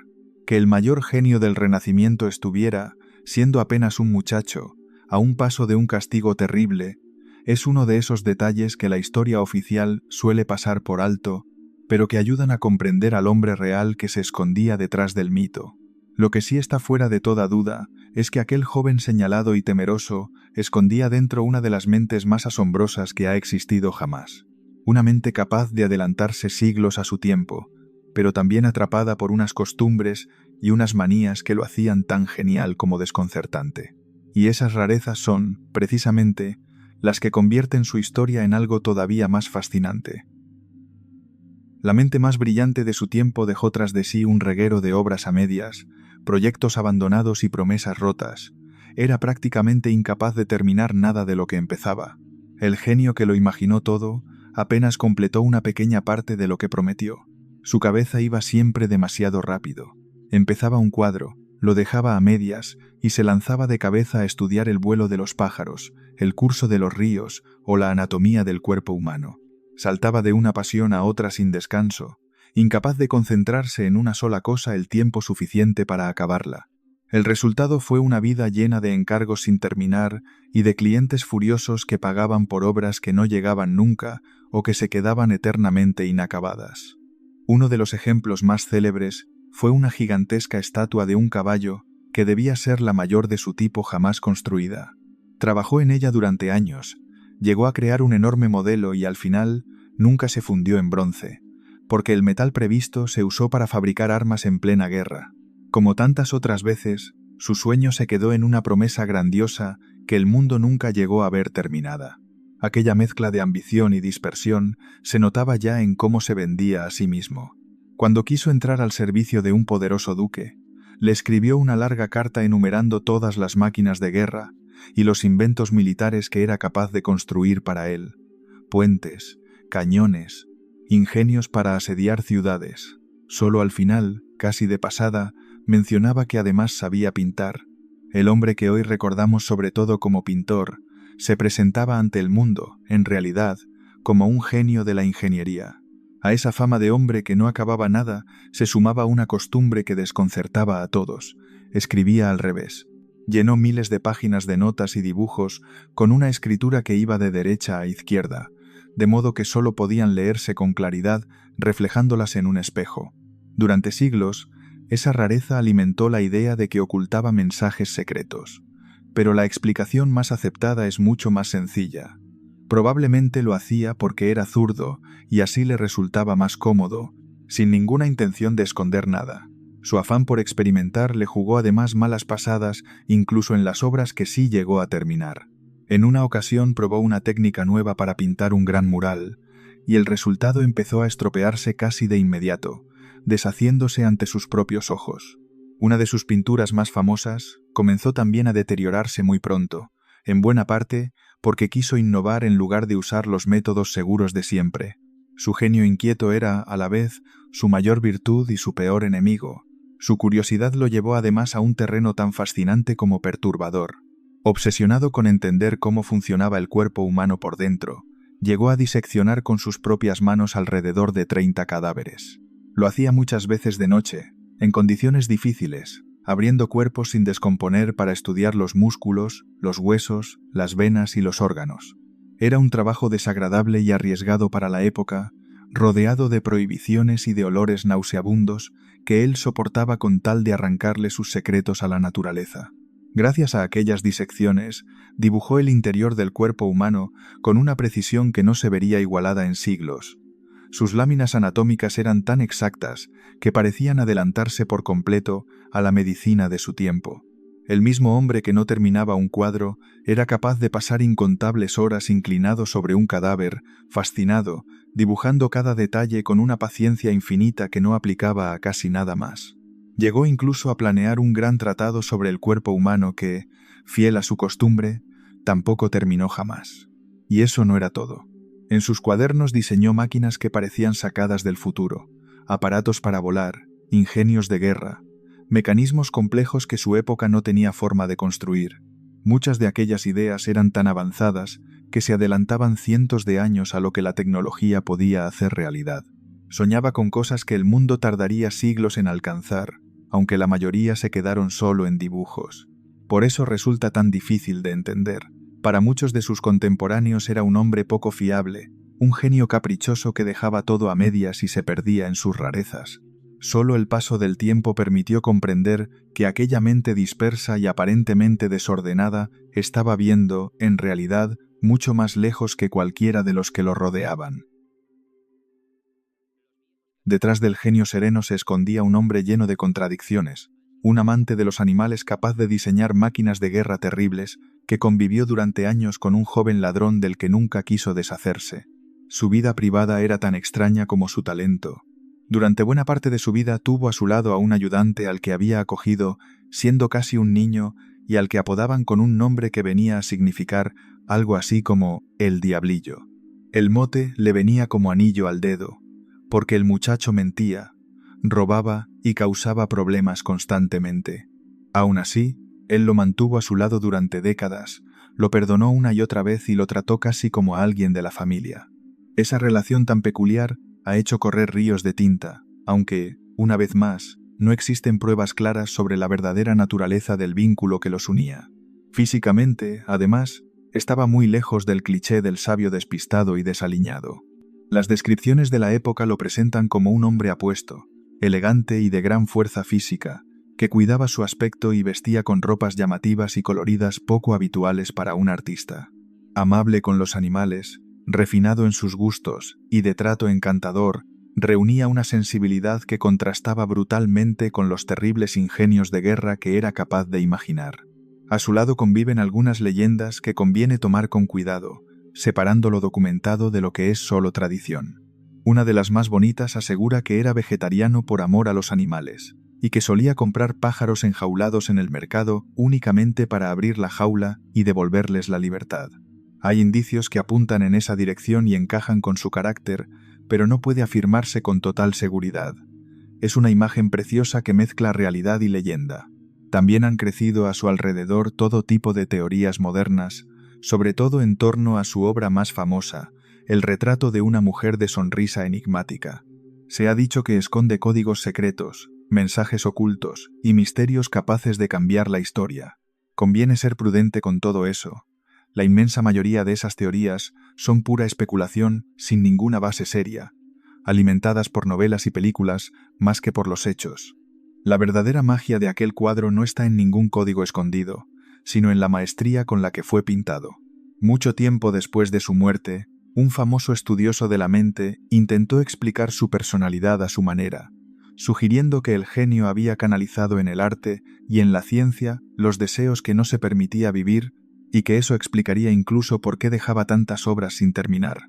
Era solo una teoría, imposible de comprobar, pero contribuyó a alimentar la fascinación por los rincones más ocultos de su carácter. Todo en él invitaba a buscar un misterio detrás de cada gesto. Sus últimos años los pasó lejos de su tierra natal, acogido por un poderoso protector que por fin lo valoró como merecía y le permitió trabajar y soñar en paz.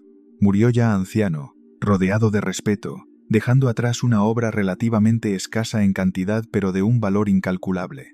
Apenas había terminado un puñado de cuadros, y sin embargo cada uno de ellos se cuenta hoy entre los tesoros más preciados de la humanidad. Tras su muerte, los miles de páginas de cuadernos que había llenado a lo largo de su vida se dispersaron por medio mundo, y una buena parte se perdió para siempre. Lo que se conservó tardó siglos en estudiarse a fondo, y solo entonces se comprendió la verdadera dimensión de lo que aquella mente había llegado a imaginar. Cada página rescatada era como abrir una ventana al futuro escrita por un hombre que había vivido siglos antes de tiempo. Esa es la gran paradoja que lo define mejor que ninguna otra. Fue un hombre que casi nunca acababa lo que empezaba, y que aún así cambió para siempre el arte, la ciencia y nuestra manera de mirar el mundo. Imaginó máquinas, estudió el cuerpo humano, pintó rostros imposibles de olvidar y llenó miles de páginas de ideas adelantadas a su tiempo, dejando casi todo a medias y al mismo tiempo completándolo todo en su cabeza. Quizá por eso sigue fascinándonos tanto tantos siglos después de su muerte, porque en su figura conviven el sabio y el rebelde, el creador y el eterno insatisfecho, el hombre que fue señalado y temido de joven y acabó convertido en el símbolo máximo del genio humano. Un recordatorio de que las mentes más extraordinarias suelen esconder, también, las contradicciones más profundas.